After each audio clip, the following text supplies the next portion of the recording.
الحمد لله والصلاة والسلام على رسول الله أما بعد فأعوذ بالله من الشيطان الرجيم بسم الله الرحمن الرحيم سبح لله ما في السماوات والأرض وهو العزيز الحكيم له ملك السماوات والأرض يحيي ويميت وهو على كل شيء قدير۔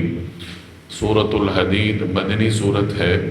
اس صورت میں آخری رکوع سے پہلے ایک آیت میں حدید کا ذکر ہے۔ حدید لوہے کو کہتے ہیں، اس مناسبت سے اس صورت کا نام سورۃ الحدید ہے۔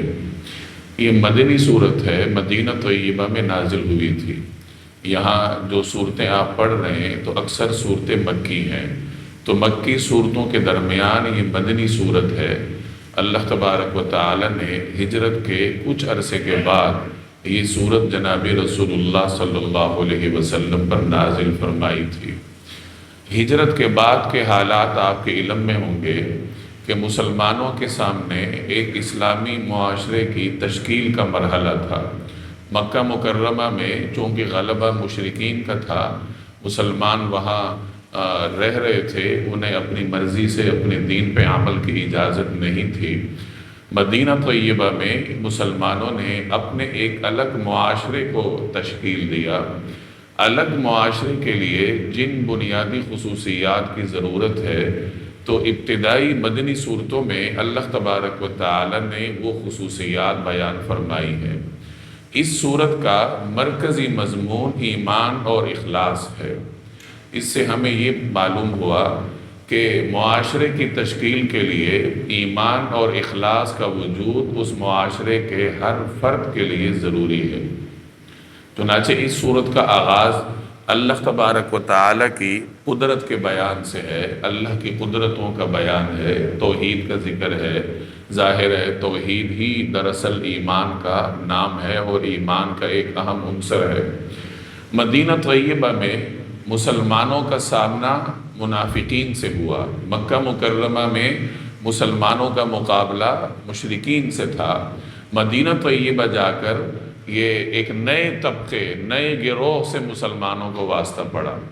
چونکہ مدینہ منورہ میں اللہ تبارک و تعالی نے ابتدا ہی سے غلبہ مسلمانوں کو دیا تھا، تو جو لوگ سامنے آ کر مقابلہ کرنے کی تاب نہیں رکھتے تھے، تو انہوں نے بظاہر اپنے آپ کو مسلمان باور کروانا شروع کیا۔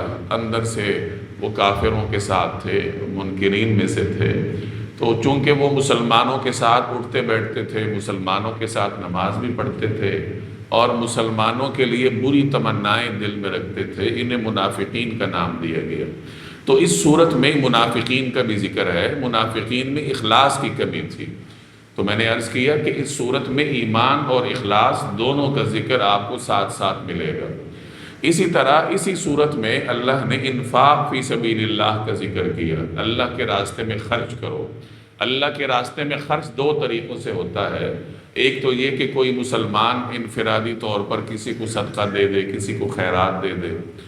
ایک یہ کہ ایک مسلمان اسلامی معاشرے کی تشکیل کے لیے خرچ کرے، یعنی جو معاشرتی ضروریات ہوتی ہیں جن سے ایک اسلامی معاشرہ بنتا ہے، اجتماعی معاملات کے لیے، جیسے اس زمانے میں جہاد کے لیے چندہ جمع ہوتا تھا، یا مدینہ طیبہ میں جب مسلمان گئے تو ابتدائی زمانوں میں مہاجرین کا آنا لگا ہوا تھا، چونکہ ارد گرد کے قبائل میں مختلف علاقوں میں، خاص طور پر مکہ مکرمہ میں فتح سے پہلے مشرکین کا غلبہ تھا، تو جو مسلمان ہوتا تو نئے مسلمان کو اس ماحول میں رہنا مشکل ہو جاتا تھا، تو وہ جیسے تیسے اپنے آپ کو مدینہ تک پہنچاتا تھا۔ حکم بھی یہی تھا کہ تمام مسلمان یہاں جمع ہوں تاکہ یہ مسلمانوں کا افرادی اور عددی اعتبار سے ایک مضبوط مرکز بنے۔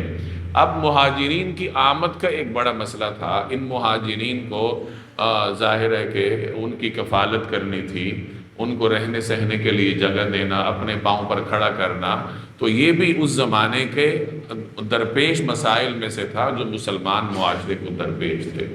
تو یہاں انفاق فی سبیل اللہ کا بنیادی حکم اجتماعی معاملات میں خرچ کرنے سے ہے، جو اس زمانے میں مسلمانوں کو دیا گیا کہ اجتماعی معاملات میں بڑھ چڑھ کر خرچ کرو، تاکہ جو تمہارا ایک نیا معاشرہ تشکیل پا رہا ہے اس کی بنیادیں کیا ہو جائیں، مستحکم ہو جائیں۔ اور پھر آخر میں اللہ تبارک و تعالی نے گزشتہ اقوام کے کچھ واقعات سنائے ہیں، خاص طور پر عیسائیوں کا ذکر کیا ہے کہ کس طریقے سے انہوں نے غلو کیا تھا۔ ایک تیسری چیز جو آپ کو اس صورت میں نظر آئے گی وہ اعتدال ہے۔ معاشرے اعتدال سے چلتے ہیں، انتہا پسندی سے نہیں چلتے۔ انتہا پسندی چاہے فکری طور پر ہو یا چاہے عملی طور پر ہو، وہ معاشرے کی تعمیر نہیں تخریب کا باعث بنتی ہے۔ تو یہاں مسلمانوں کو اعتدال کا درس دیا گیا، ان کے سامنے عیسائیوں کی مثال رکھی گئی کہ وہ اعتقادی طور پر بھی غلو کا شکار تھے اور عملی طور پر بھی انہوں نے حدود سے تجاوز کیا تھا۔ تو مسلمان امت یہ ایک ایسی جماعت ہے جو فکری اعتبار سے بھی اعتدال رکھتی ہے اور عملی اعتبار سے بھی معتدل قوم ہے۔ اسی لیے اللہ تبارک و تعالی نے اس امت کو امت وسط قرار دیا، وَكَذَلِكَ جَعَلْنَاكُمْ أُمَّةً وَسَطًا۔ تو اس طریقے سے آپ کو اس سورت کی ہر آیت میں ایمان اور اخلاص اور اسی سے ملتے جلتے احکام ملیں گے۔ اب اس اجمال کی تفصیل آپ آیات کے ذیل میں ملاحظہ کریں۔ سبح للہ ما فی السماوات والارض، آسمانوں اور زمین میں جو چیز بھی ہے وہ اللہ کی تسبیح کرتی ہے۔ وَهُوَ الْعَزِيزُ الْحَكِيمُ، اور وہی ہے جو عزیز ہے یعنی اقتدار کا بھی مالک ہے، اور حکیم ہے یعنی حکمت کا بھی مالک ہے۔ یہ بات پہلی بھی بارہا گزر چکی ہے کہ کائنات کی ہر چیز اللہ کی تسبیح بیان کرتی ہے۔ اللہ نے اسے جس کام پہ لگایا ہے وہ اسی کام پہ لگی ہوئی ہے تکوینی طور پہ۔ سورج ہے تو اس کا جو کام ہے اس نے وہی کرنا ہے، زمین کے ذرات ہیں ان کا جو کام ہے انہوں نے وہی کرنا ہے۔ اللہ تبارک و تعالی نے انہیں جو کام ان کی ذمہ لگایا انہوں نے وہی کرنا ہے۔ اس کے علاوہ وہ اللہ کی تسبیح بھی بیان کرتے ہیں۔ اب انسان کو تو نہیں معلوم ہوتا، انسان نہیں سمجھتا، تو اس کا جواب اللہ نے دیا وَلَٰكِن لَا تَفْقَهُونَ تَسْبِيحَهُمْ، کہ تم لوگ ان کی تسبیح کو سمجھتے نہیں ہو، سمجھ نہیں سکتے۔ ظاہر ہے کہ انسان ناقص ہے، اس کی عقل ناقص ہے، اس کا شعور ناقص ہے۔ یہاں انسان کو ایک پیغام دیا گیا کہ اس کائنات کا مرکز اللہ تبارک و تعالی ہے، انسان نہیں ہے۔ انسان اپنے آپ کو بندگی کے دائرے میں رکھنے کا پابند ہے۔ کائنات کی مرکزیت اللہ جل جلالہ کی ذات کو حاصل ہے، چنانچہ سب مخلوقات ان کی زبانوں پہ اگر کسی ذات کا ورد ہے تو وہ اللہ تبارک و تعالی کا ہے۔ اسی ذیل میں پھر انسان کو یہ تلقین بھی کی گئی کہ جب مخلوقات اللہ کا ذکر کرتی ہیں تو تمہاری زبان اللہ کے ذکر سے کیوں عاجز ہے؟ ذکر میں اللہ تبارک و تعالی نے بڑی قوت رکھی ہے، جیسے پیچھے مختلف دروس میں آپ سنتے آئے ہیں کہ یہ جہاں انسان کو نیکیاں دیتا ہے وہاں دنیاوی کاموں میں بھی انسان کو استحکام اور استقرار عطا کرتا ہے۔ یہی وجہ ہے کہ مسلمانوں کو میدان جنگ میں بھی ذکر کرنے کی تلقین کی گئی کہ میدان جہاد میں ہو اللہ کو یاد کرو، اپنی زبانوں پہ اللہ جل جلالہ کے ناموں کا ورد کرو، تو اس سے انسان کو روحانی تسکین ملتی ہے، اسے ایک توانائی اور طاقت حاصل ہوتی ہے۔ تو اس میں جہاں انسان کو یہ پیغام دیا گیا تو کہ تم کائنات کا مرکز نہیں ہو بلکہ تم کائنات کا ایک معمولی سا حصہ ہو، وہاں انسان کو یہ پیغام بھی دیا گیا کہ اللہ تبارک و تعالی کا ذکر ہر وقت تمہاری زبان پہ ہونا چاہیے۔ سبح للہ ما فی السماوات والارض، آسمانوں اور زمین میں جو چیز بھی ہے وہ اللہ کی تسبیح کرتی، وہ عزیز بھی ہے، حکیم بھی۔ قرآن کریم میں جہاں اللہ کے اقتدار کا ذکر ہوتا ہے تو عموماً وہاں ساتھ حکمت کا ذکر ہوتا ہے یا نرمی کا ذکر ہوتا ہے یا مغفرت کا ذکر ہوتا ہے۔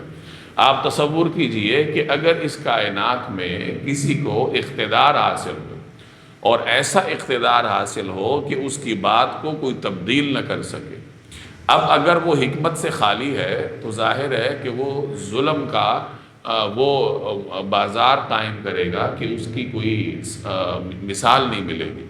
اول تو اللہ نے کسی مخلوق کو، کسی انسان کو ایسا اقتدار دیا ہی نہیں۔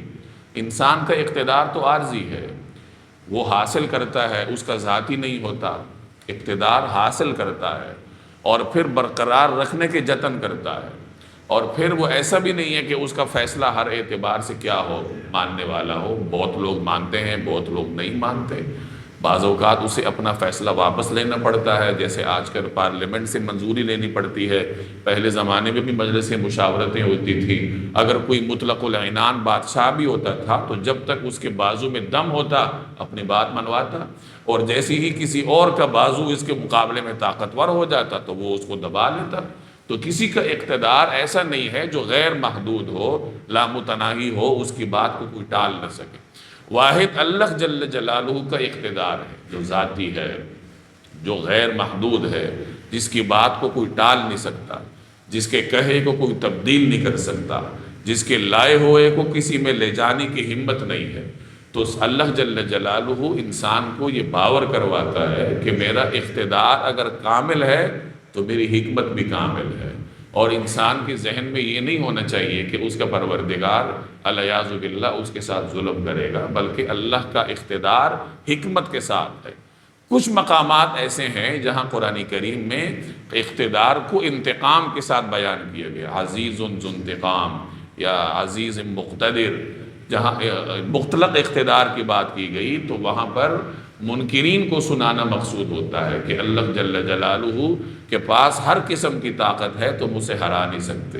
عمومی اسلوب قرآن کریم کا یہی ہے کہ اقتدار کے ساتھ اللہ جل جلالہ کی حکمت کا ذکر ہوتا ہے، وَهُوَ الْعَزِيزُ الْحَكِيمُ، اور وہی ہے جو اقتدار کا بھی مالک ہے، حکمت کا بھی مالک ہے۔ دنیا میں بھی یہ صفات کا ہونا ضروری ہے۔ ہر وہ آدمی جسے اختیار حاصل ہو، چاہے تھوڑا ہے یا زیادہ ہے، اگر اس کا اختیار حکمت سے خالی ہے تو اس کا اختیار فساد بپا کرتا ہے۔ میں پہلی بھی بارہا مثال دے چکا ہوں کہ اگر کسی گھر کا والد، کسی گھر کا سربراہ حکمت سے خالی ہے تو اس کی اپنی اولاد اس سے بغاوت کرتی ہے۔ ظاہر ہے والد کو گھر پہ اختیار حاصل ہوتا ہے، وہ اس اختیار کو حکمت کے بغیر چلانے کی کوشش کرے گا تو کیا ہوگا؟ اولاد بغاوت کرے گی۔ اولاد پر جبر آپ 7 یا 8 برس تک کر سکتے ہیں، اس کے آگے پھر جبر نہیں چلتا، اس کے آگے پھر آپ کو حکمت کے ساتھ، سمجھوتے کے ساتھ اولاد کو چلانا پڑتا ہے۔ اگر آپ جبر سے کام لیں گے، بے جا اختیار اور اپنے اقتدار سے کام لیں گے تو اپنے گھر کو توڑنے کا سبب بنیں گے، اور مثالیں آپ کے گرد و پیش میں ہیں۔ اپنے خاندانوں پہ غور کریں، پہلے اپنے گھر پہ غور کریں، آپ کے بچے آپ کی اطاعت کرتے ہیں یا نہیں؟ اگر نہیں کرتے تو ان میں خامی تلاش کرنے کی بجائے پہلے اپنے گریبان میں جھانکیں کہ میرے اندر کیا کمزوری رہ گئی کہ میرے بچے میرے باغی ہو گئے۔ 4-5 سال کی عمر تک تو وہ باغی نہیں تھے نا، 7 سال کی عمر تک بھی وہ باغی نہیں تھے، تو یہ اچانک بغاوت کے راستے پہ کیسے چل پڑے؟ اگر ماں کے پیٹ سے ہی باغی نکلتے تو پھر تو پہلے سال میں ہی لاتے مارنا شروع کر دیتے نا۔ جب پہلے باغی نہیں تھے، بعد میں باغی بنے، تو اس کا مطلب یہ ہے کہ آپ کی پالیسیوں نے، آپ کے طریقہ کار نے بچوں کو بغاوت کے راستے پر چلایا۔ جناب رسول اللہ صلی اللہ علیہ وسلم کی صفت اللہ نے بیان فرمائی کہ فَبِمَا رَحْمَةٍ مِّنَ اللَّهِ لِنْتَ لَهُمْ، کہ اللہ کی رحمت ہے کہ اللہ نے آپ کے اندر صفت نرمی پیدا کی۔ وَلَوْ كُنْتَ فَظًّا غَلِيظَ الْقَلْبِ لَانفَضُّوا مِنْ حَوْلِكَ، اگر آپ کے اندر نرمی نہ ہوتی تو یہ صحابہ آپ کے ارد گرد سے چھٹ جاتے۔ یعنی صحابہ کرام رسول اللہ صلی اللہ علیہ وسلم کے گرد جو پروانہ وار جمع تھے، تو اس میں جہاں اور بہت سارے پہلو تھے، وہاں ایک وجہ یہ بھی تھی کہ نبی کریم صلی اللہ علیہ وسلم کی ذات مطہرہ میں انہیں شفقت ہی شفقت نظر آتی تھی۔ تو اس سے ہمیں ضمنی طور پر معلوم ہوا کہ سربراہ کے اندر شفقت ہونی چاہیے، نرمی ہونی چاہیے، اگر اس نے اپنے گھر کو، اپنے ادارے کو جمع رکھنا ہے۔ بے جا سختی سے کام لے تو گھر کو بھی منتشر کرے گا، اور اپنے جہاں اس کا اقتدار چلتا ہے اس کو بھی منتشر کرے گا۔ لہو ملک السماوات والارض، آسمانوں اور زمین کی بادشاہت اسی کی ہے۔ یحیی و یمیت، وہی زندگی بخشتا اور موت دیتا ہے۔ وہو علی کل شیء قدیر، اور وہ ہر چیز پر پوری قدرت رکھنے والا ہے۔ یہاں بھی وہی بات ہے کہ کائنات کی مرکزیت اللہ جل جلالہ کی ذات کو حاصل ہے، سب کچھ اسی کا ہے، وہی زندگی دیتا ہے، وہی موت دیتا ہے۔ هو الاول، وہی اول بھی ہے، والآخر، اور آخر بھی ہے، والظاہر، اور ظاہر بھی ہے، والباطن، اور چھپا ہوا بھی ہے۔ اول سے مراد ایسا اول ہے کہ اس سے پہلے کوئی وجود نہیں ہے۔ کائنات میں جتنے بھی وجود ہیں وہ اپنے وجود کے لیے کسی اور وجود کے محتاج ہوتے ہیں۔ آپ جتنے بھی چیزیں دیکھ لیں وہ اپنے وجود کے لیے کسی کے محتاج ہوتے ہیں، گویا ان کا وجود ذاتی نہیں ہوتا، عارضی ہوتا ہے، کہیں سے لیا ہوا ہوتا ہے۔ اللہ جل جلالہ وہ واحد ذات ہے کہ جس کا وجود دائمی ہے، ہمیشہ سے ہے، ازل سے ہے، اس کا وجود کسی اور وجود کا محتاج نہیں ہے۔ اسے اصطلاح میں واجب الوجود کہتے ہیں کہ اللہ جل جلالہ واجب الوجود ہے، یعنی وہ اپنے وجود کے لیے کسی کا محتاج نہیں، وہ اول ہے، یعنی ہمیشہ سے ہے۔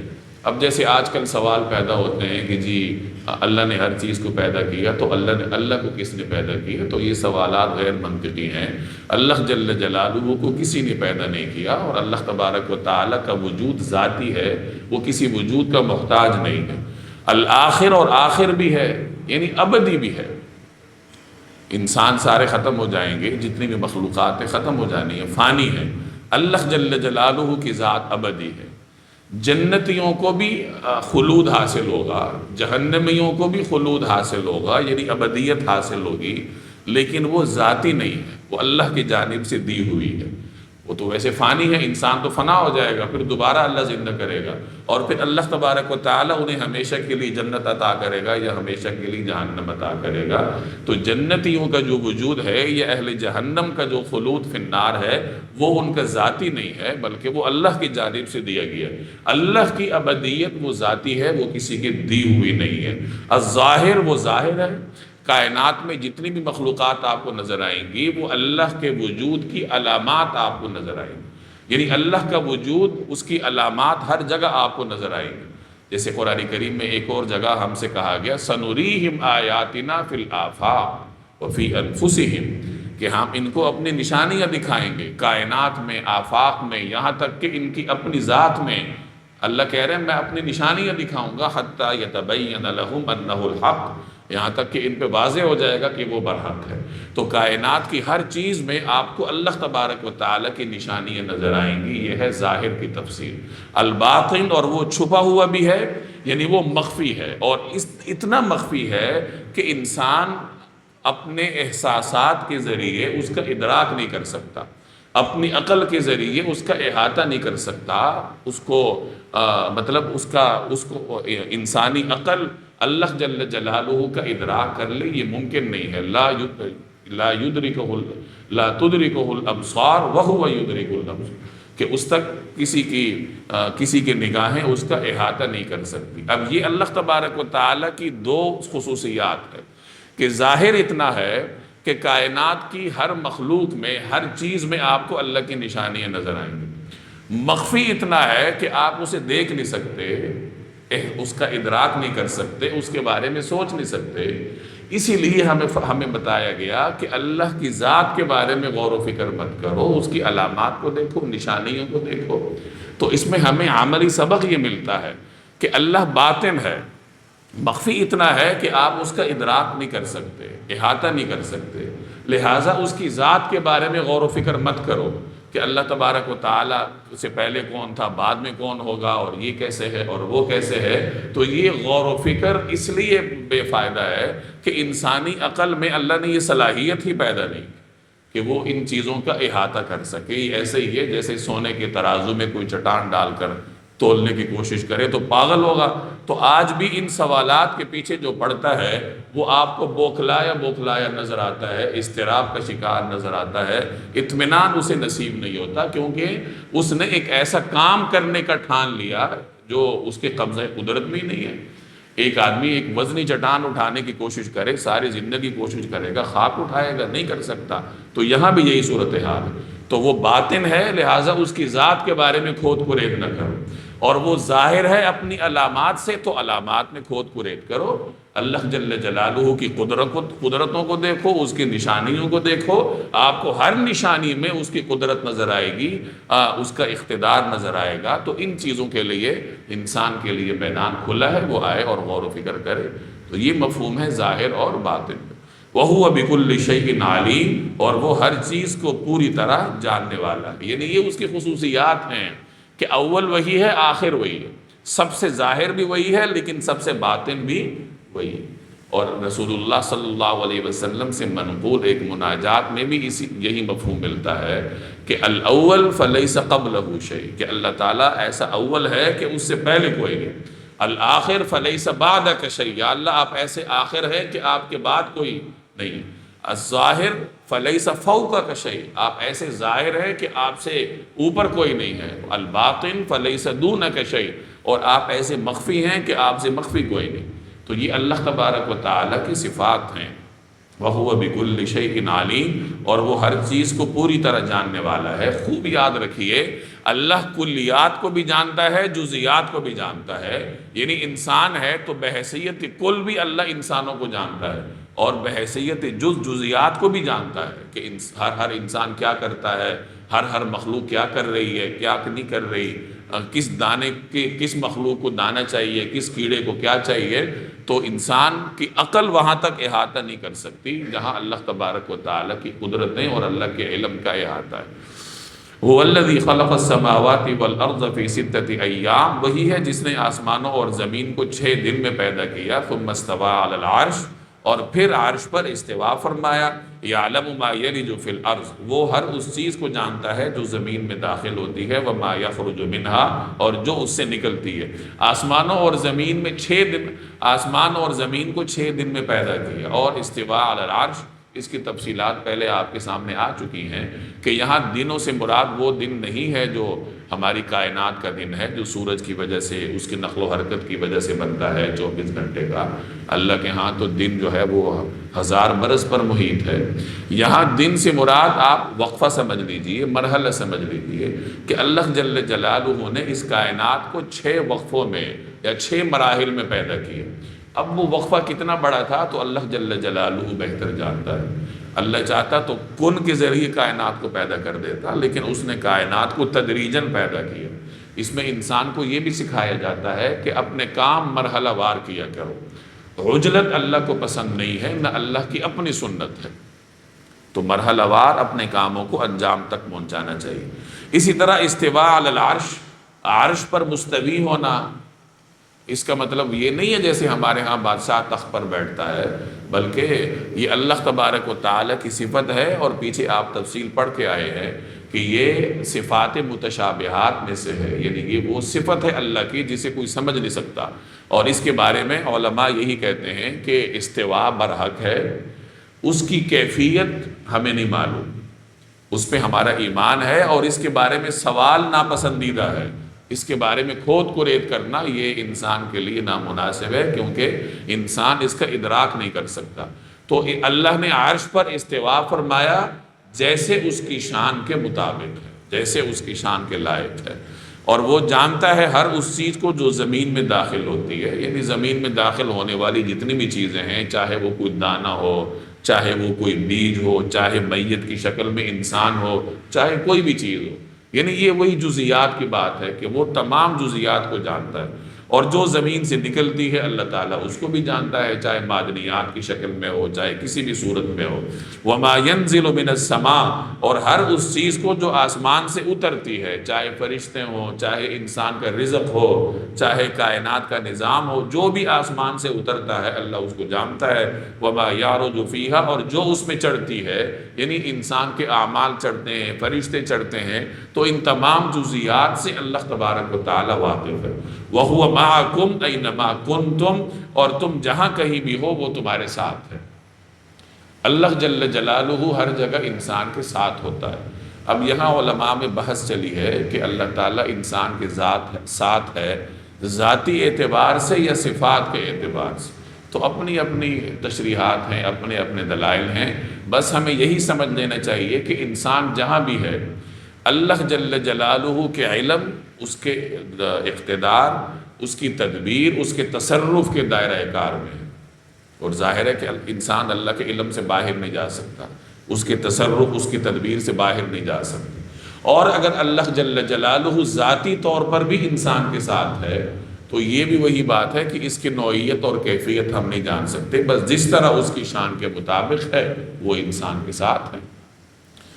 اس میں ہمارے لیے سمجھنے کی بات یہ ہے کہ آدمی کو کسی قسم کے حالات سے خوف زدہ نہیں ہونا چاہیے، بلکہ اللہ تبارک و تعالیٰ کی مدد کے ساتھ ہونے کا یقین رکھنا چاہیے۔ جیسے غار ثور میں جب دشمن سر پہ پہنچ گیا، حضرت ابوبکر صدیق رضی اللہ تعالیٰ عنہ پریشان ہونے لگے کہ یہ دشمن کہیں سرکار دو عالم صلی اللہ علیہ وسلم کی کو کوئی تکلیف کا سبب نہ بن جائے۔ تو اس وقت نبی کریم صلی اللہ علیہ وسلم نے ابوبکر صدیق کو تسلی دیتے ہوئے یہی فرمایا تھا، لا تحزن ان اللہ معنا، پریشان مت ہو، اللہ ہمارے ساتھ ہے۔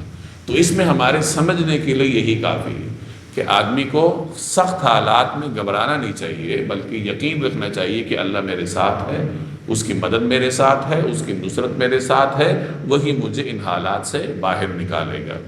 واللہ بما تعملون بصیر، اور جو کچھ بھی تم کام کرتے ہو اللہ تعالیٰ اس کو دیکھتا ہے۔ لہ ملک السماوات والارض، آسمانوں اور زمین کی بادشاہت اسی کی ہے۔ وإلی اللہ ترجع الامور، اور تمام معاملات اللہ ہی کی طرف لوٹائے جاتے ہیں۔ تمام معاملات میں تصرف کرنے والا وہ ہے، ایسا نہیں ہے کہ اس نے کائنات کو پیدا کیا اور اب کائنات خود سے چل رہی ہے، بلکہ اس نے کائنات کو پیدا بھی کیا اور ہر آن کائنات کو چلانے والا وہی ہے۔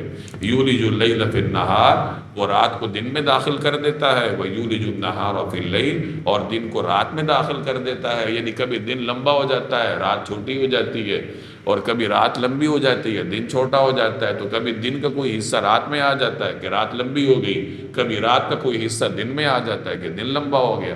تو یہ اللہ تبارک و تعالیٰ کا تصرف ہے جو وہ مختلف مخلوقات میں کرتا ہے۔ وَهُوَ عَلِيمٌ بِذَاتِ الصُّدُورِ، اور وہ سینوں میں چھپی ہوئی باتوں کو خوب جانتا ہے۔ یہاں تک اللہ جل جلالہ کی قدرت کا بیان تھا۔ انسان کو ایمان سکھایا جا رہا ہے، توحید سکھائی جا رہی ہے۔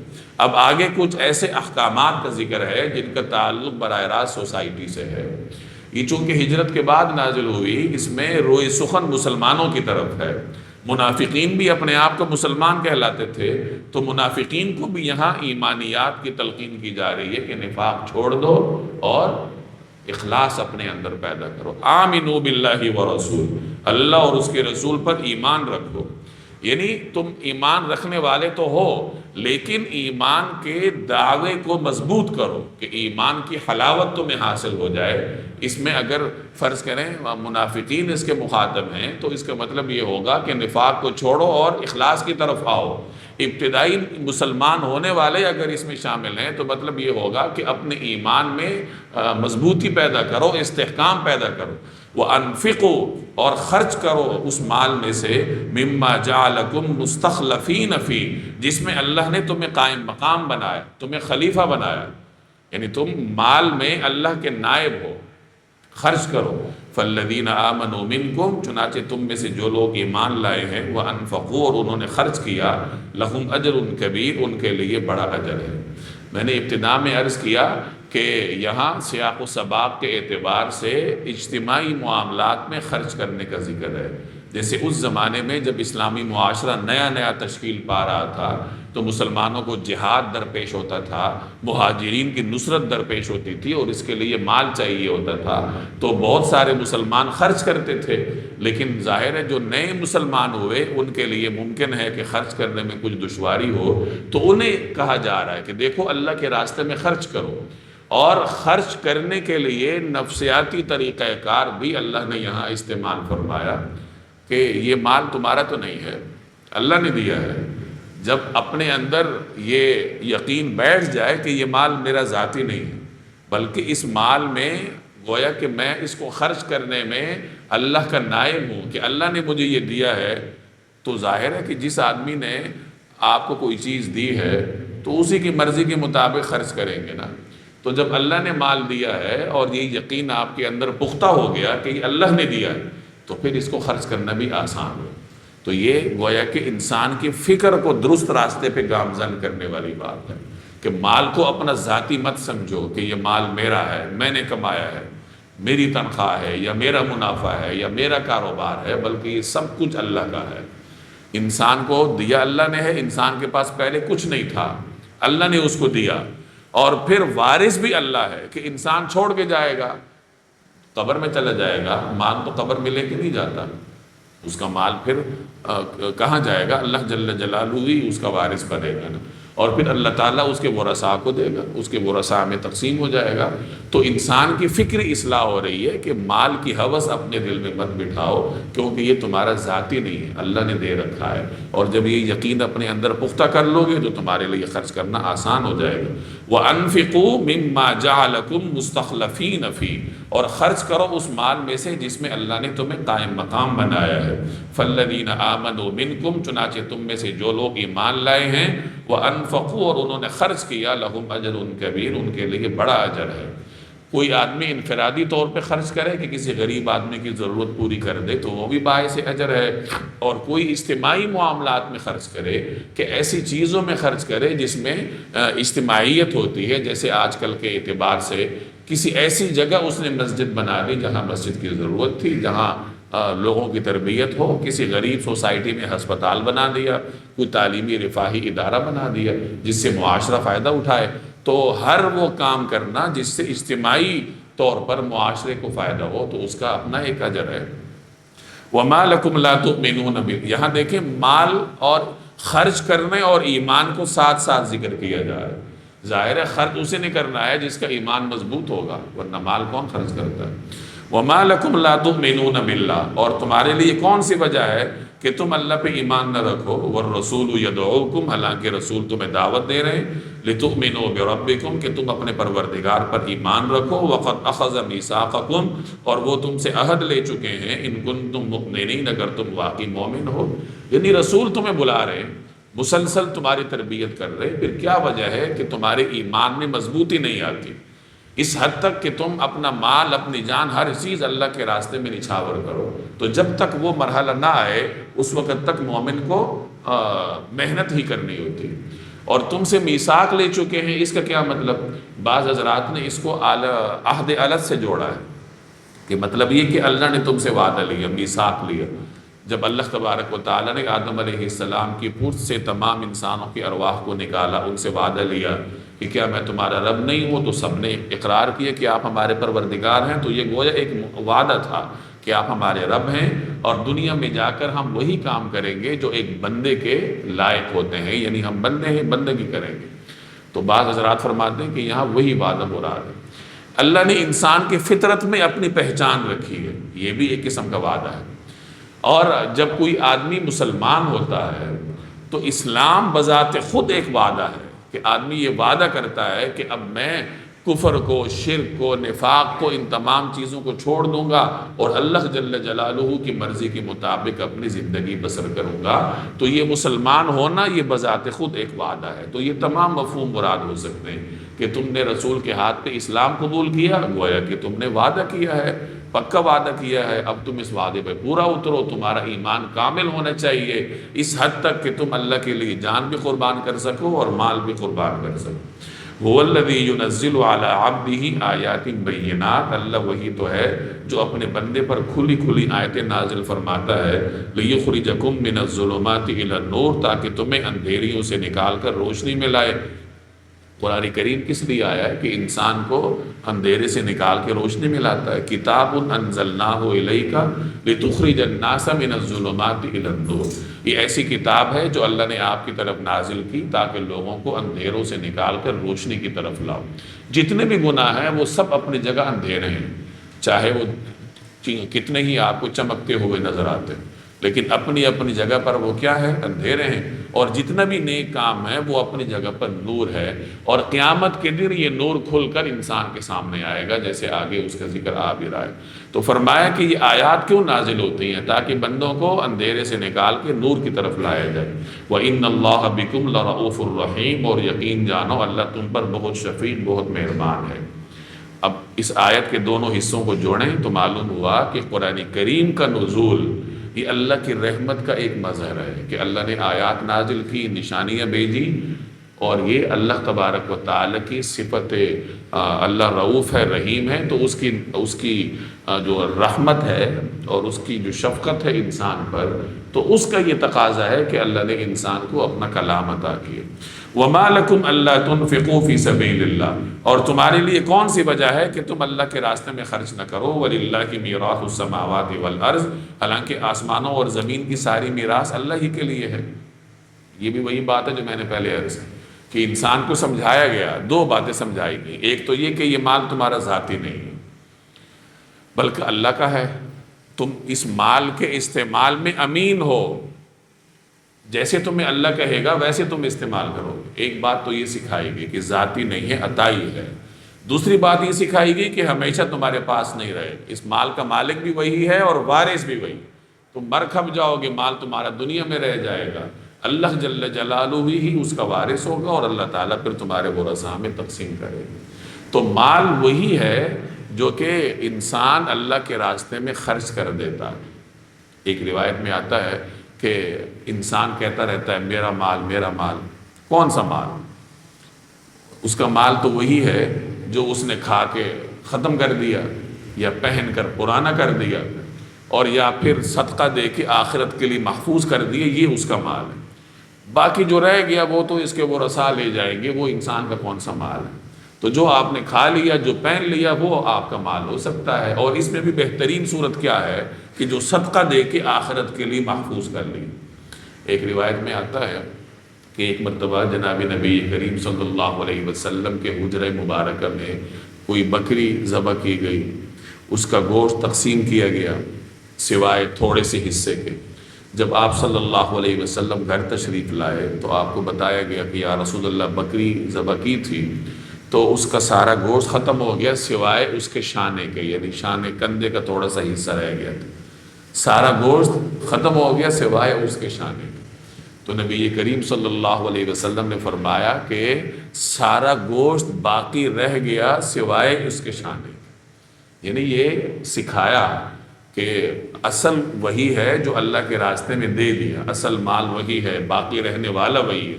جو آپ نے اپنے لیے بچایا وہ باقی رہنے والا نہیں، بلکہ باقی رہنے والا کون سا ہے؟ جو آپ نے اللہ کے راستے میں خرچ کیا ہے۔ تو اس طریقے سے نفسیاتی طور پر انسان کو تیار کیا جاتا ہے تاکہ خرچ کرنے پر اس میں آمادگی آئے۔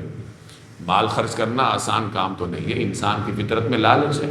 جیسے ایک روایت میں فرمایا گیا کہ انسان کو اگر 2 وادیاں مال سے بھر کے دے دی جائیں تو وہ تیسری وادی تلاش کرے گا، اور انسان کی بھوک ہے، اس کی ہوس ہے، وہ کس نے پوری کرنی ہے؟ وہ قبر کی مٹی نے پوری کرنی ہے۔ تو انسان کو خرچ پہ آمادہ کرنا یہ کوئی آسان بات تو نہیں۔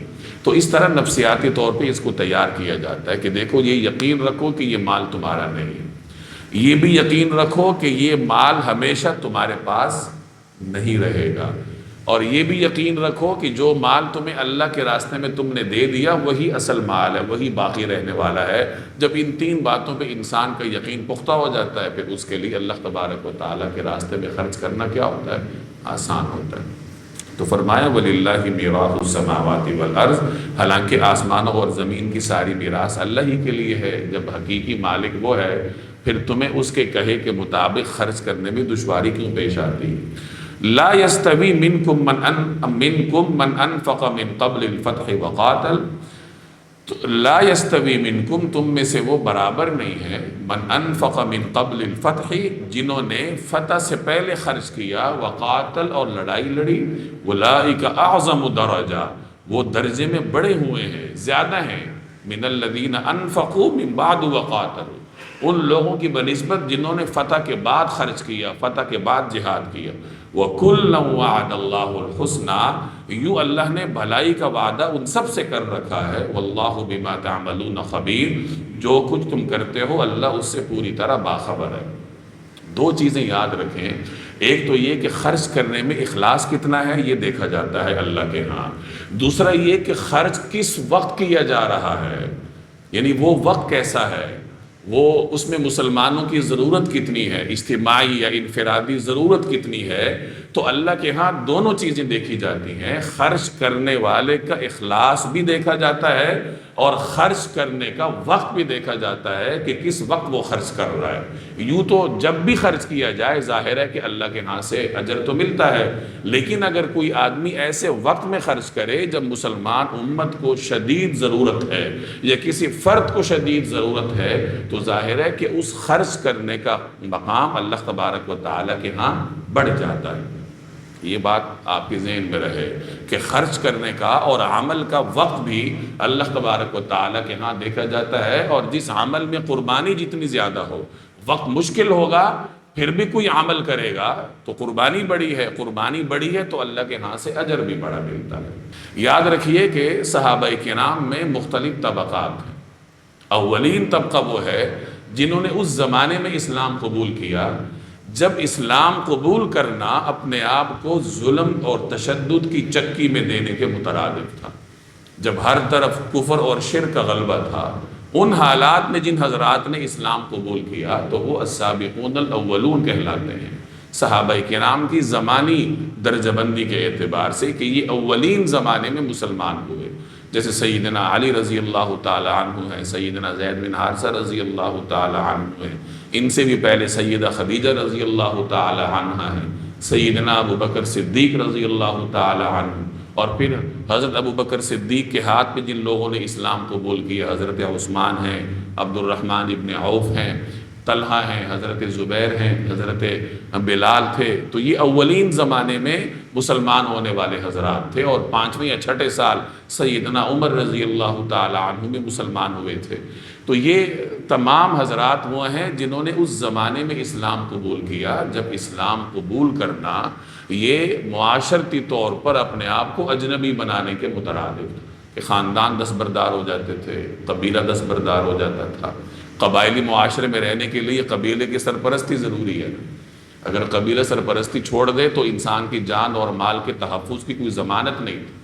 تو اس زمانے میں جو صحابہ مسلمان ہوئے تو انہوں نے یہ تمام خدشات اور یہ تمام خطرات مول لیے تھے، تو اور جنہوں نے ہجرت کے فوراً بعد جہاد کیا، بدر ہے، احد ہے، یہ وہ غزوات تھے جن میں مسلمان عادتی طور پر بھی کم تھے، مالی اعتبار سے بھی مسلمانوں اور مشرکین میں بڑا فرق تھا۔ تو یعنی فتح مکہ سے پہلے کے حالات اور تھے کہ مسلمانوں نے قربانی دی اور سخت ترین حالات میں انہوں نے اسلام قبول کیا۔ فتح مکہ کے بعد حالات بدل گئے تھے، اللہ تبارک و تعالی نے اسلام کے پھیلاؤ کے ذرائع پیدا کیے تھے۔ قریش کے مسلمان ہونے سے گرد و پیش میں تیزی سے اسلام پھیلا۔ بہت سارے قبائل وہ تھے جو یہ دیکھ رہے تھے کہ یہ قریش کیا کرتے ہیں، چونکہ قریش کا مذہبی طور پر پورے عرب میں تسلط تھا۔ تو جب قریش مسلمان ہو گئے تو مختلف قبائل والے جوق در جوق مسلمان ہونے لگے، تو فتح مکہ کے بعد حالات سازگار ہو گئے تھے۔ تو اللہ تبارک و تعالی یہاں خرچ کرنے کا کے اعتبار سے فرما رہا ہے کہ دیکھو مشکل حالات میں خرچ کرنے کی عادت ڈالو، اور جو مشکل حالات میں خرچ کرتا ہے تو اللہ جل جلالہ کے ہاں اس کا مقام بہت بلند ہوتا ہے، اور جو آسان حالات میں خرچ کرتا ہے اجر اس کو بھی ملتا ہے، لیکن بہرحال اس کا اجر مشکل حالات میں خرچ کرنے والے کے اجر سے باہر کیف کم ہی رہتا ہے۔ تو اس آیت میں جہاں مشکل حالات میں خرچ کرنے کا حکم ہے تو وہاں پر ہمیں یہ بھی معلوم ہوا کہ فتح مکہ سے پہلے جو حضرات مسلمان ہوئے ان کا درجہ اللہ کے ہاں اور ہے، جو فتح مکہ کے بعد مسلمان ہوئے ان کا درجہ اللہ کے ہاں اور ہے۔ ہیں تمام صحابہ سب رضی اللہ تعالی عنہم اجمعین ہیں، اور جو آیت کا اگلا حصہ ہے وَكُلًّا وَعَدَ اللَّهُ الْحُسْنَى، یہ سب کے لیے ہے کہ اللہ کی جانب سے نیکی تو سب کو حاصل ہے، لیکن بہرحال جو فتح سے پہلے مسلمان ہوئے ان کا درجہ اللہ کے ہاں کچھ اور ہے۔ یہاں فتح کی 2 تفسیریں کی ہیں مفسرین نے۔ ایک تفسیر صلح حدیبیہ کی کہ فتح سے مراد صلح حدیبیہ ہے۔ صلح حدیبیہ کو بھی اللہ نے فتح مبین کہا نا، انا فتحنا لک فتحا مبینا۔ تو بعض مفسرین فرماتے ہیں کہ لا یستوی منکم من انفق من قبل الفتح وقاتل، اس کا مفہوم یہ ہے کہ صلح حدیبیہ سے پہلے قربانیاں دینے والے ان کا درجہ اور ہے، بلند ہے، اور صلح حدیبیہ کے بعد قربانی دینے والے ان کا درجہ بلند، ان کا درجہ اور ہے، پہلے والوں کی بنسبت کم ہے۔ اور ان کے اپنے دلائل ہیں، چنانچہ ایک روایت میں آتا ہے کہ نبی کریم صلی اللہ علیہ وسلم نے صلح حدیبیہ کے موقع پہ صحابہ سے فرمایا تھا کہ ان قریب کچھ لوگ آئیں گے اور وہ خرچ کریں گے، بسا اوقات ان کی عبادات، ان کا خرچ دیکھ کر تم اپنا خرچ، اپنی عبادات کم سمجھو گے، لیکن یاد رکھو اگر وہ پہاڑوں کے برابر بھی سونا خرچ کر دیں تو وہ تمہارے خرچ کیے ہوئے مد یعنی پاؤ کے برابر بھی نہیں ہو سکتا۔ یعنی یہ ان صحابہ سے فرمایا جا رہا ہے جو صلح حدیبیہ سے پہلے مسلمان ہوئے اور صلح کے وقت صلح حدیبیہ کے مہم میں نبی کریم صلی اللہ علیہ وسلم کے ساتھ موجود تھے۔ تو اس کا مطلب یہ ہوا کہ اللہ جل جلالہ نے جو امتیاز قائم فرمایا وہ صلح حدیبیہ سے پہلے اور بعد کا ہے۔ اسی طرح ایک اور روایت میں آتا ہے کہ ایک مرتبہ سیدنا خالد بن ولید رضی اللہ تعالی عنہ اور سیدنا عبد الرحمن بن عوف رضی اللہ تعالی عنہ کے درمیان کچھ تکرار ہوئی۔ تو حضرت عبد الرحمن ابن عوف یہ قدیم زمانے میں مسلمان ہوئے، اولین مسلمان ہونے والوں میں ہیں۔ خالد ابن ولید یہ صلح حدیبیہ کے بعد مسلمان ہوئے، فتح مکہ سے پہلے، فتح مکہ کے لشکر میں تو یہ شامل تھے، صلح حدیبیہ کے بعد یہ مسلمان ہوئے تھے۔ تو ان کے درمیان کچھ تکرار ہوئی تو نبی کریم صلی اللہ علیہ وسلم نے حضرت خالد بن ولید سے فرمایا کہ میرے صحابہ کو برا بھلا مت کہو، کیونکہ اگر تم لوگ احد پہاڑ کے برابر بھی سونا خرچ کر لو گے تو ان کے خرچ کیے ہوئے پاؤ کے برابر بھی تم نہیں ہو سکتے۔ تو اس سے بھی یہ معلوم ہوا کہ صلح حدیبیہ سے جو حضرات پہلے مسلمان ہوئے ان کا درجہ اللہ کے ہاں اور ہے، اور جو صلح حدیبیہ کے بعد مسلمان ہوئے ان کا درجہ اور ہے۔ تو لب لباب یہ ہے کہ قربانی دینے کے وقت کے اعتبار سے اللہ کے ہاں صحابہ کے دو درجات ہیں، فتح سے پہلے والے ان کا مقام اور ہے، فتح کے بعد والے ان کا مقام اور ہے۔ یہ یاد رکھیں کہ یہ اللہ کے ہاں درجات کے اعتبار سے ہے۔ ہمارے لیے کیا ہے، کُلًّا وعد اللہ الحسنیٰ، کہ سب کو اللہ تبارک و تعالی نے نیکی عطا کی، سب نبی کریم صلی اللہ علیہ وسلم کے صحابہ ہیں، سب کے لیے اللہ نے فرمایا رضی اللہ تعالی عنہ، لہٰذا ہم نے سبھی کا احترام کرنا ہے۔ اور ہم نے کسی بہت بعد میں بھی اگر کوئی مسلمان ہوا ہے اور نبی کریم صلی اللہ علیہ وسلم نے اس کا اسلام قبول فرمایا، اس کا درجہ اس کو صحابہ میں جگہ ملی، تو ظاہر ہے کہ ہم اس کا احترام کرنے کے پابند ہیں اور اس کا احترام ہمارے ایمان کا حصہ ہے۔ میں نے پہلے عرض کیا کہ اس صورت میں ہمیں اعتدال سکھایا جا رہا ہے۔ اب ہمارے ہاں دو انتہائیں ہیں۔ ایک انتہا تو یہ ہے کہ بسا اوقات فتح مکہ کے بعد مسلمان ہونے والے حضرات کی شان میں ہمارے لوگ بے ادبی کرنے لگ جاتے ہیں، یہ ایک انتہا ہے۔ دوسری انتہا یہ ہے کہ فتح مکہ کے بعد اور فتح مکہ سے پہلے مسلمان ہونے والوں کو ایک جیسا سمجھنے لگ جاتے ہیں، یہ دوسری انتہا ہے۔ دونوں انتہاؤں سے ہم نے بچنا ہے۔ احترام سبھی کا کرنا ہے، لیکن درجات کا جو تفاوت اللہ تبارک و تعالی نے رکھا ہے تو وہ تفاوت ہمارے بھی مد نظر ہونا چاہیے۔ ہمارے ہاں کیا ہوتا ہے کہ یا تو لوگ سیدنا معاویہ رضی اللہ تعالی عنہ، سیدنا ابو سفیان رضی اللہ تعالی عنہ، ان کی شان میں بے ادبی شروع کر دیتے ہیں، اور یا پھر ان کے رد عمل، یعنی ان بے ادبی کرنے والوں کے رد عمل میں آ کر کچھ لوگ ان حضرات کو السابقون الاولون کے ساتھ ملا کے بیٹھ جاتے ہیں۔ تو یاد رکھیں کہ یہ دونوں رویے انتہا کے، اعتدال وہی ہے جو میں نے عرض کیا۔ جیسے یہاں اللہ سکھا رہا ہے کہ دیکھو فتح سے پہلے اور فتح کے بعد خرچ کرنے والوں میں کیا ہے، فرق ہے، یہ فرق مد نظر رکھو، اور ساتھ یہ بھی بتایا کہ کسی صحابی کی شان میں بے ادبی کی جرت نہ کرنا، کیونکہ وَكُلًّا وَعَدَ اللَّهُ الْحُسْنَىٰ، کہ بھلائی کا وعدہ اللہ نے سب کے ساتھ کیا ہے، چاہے فتح سے پہلے مسلمان ہوا یا فتح کے بعد مسلمان ہوا۔ اب اگر کوئی فتح کے بعد بھی مسلمان ہوا ہے، اللہ نے بھلائی کا وعدہ کیا ہے اس کے ساتھ، وہ رضی اللہ تعالی عنہم میں شامل ہے، تو کسی مسلمان کی کیا جرت ہے کہ وہ ان کی شان میں بے ادبی کرے۔ تو یہ اعتدال کے پہلو ہم سب کے مد نظر ہونا چاہیے۔ واللہ بما تعملون خبیر، اور تم جو کچھ کرتے ہو اللہ تبارک و تعالی اس سے پوری طرح باخبر ہے۔ من ذا الذی یقرض اللہ قرضا حسنا، کون ہے جو اللہ کو قرض دے، اچھا قرض حسن دے، فیضاعفہ لہ، تو اللہ تعالیٰ اسے دینے والے کے لیے کئی گنا بڑھا دے، وَلَهُ أَجْرٌ کریم، اور ایسے شخص کو بڑا باعزت اجر ملے گا۔ میں نے پہلے عرض کیا کہ یہاں مسلمانوں کو نفسیاتی طور پر خرچ کرنے کے لیے تیار کیا جا رہا ہے۔ پہلے بتایا گیا کہ تم مال کے مالک نہیں ہو، پھر یہ بتایا گیا کہ تم مال کے ہمیشہ نائب بھی نہیں رہو گے، بلکہ یہ تمہارے ہاتھ سے جاتا رہے گا۔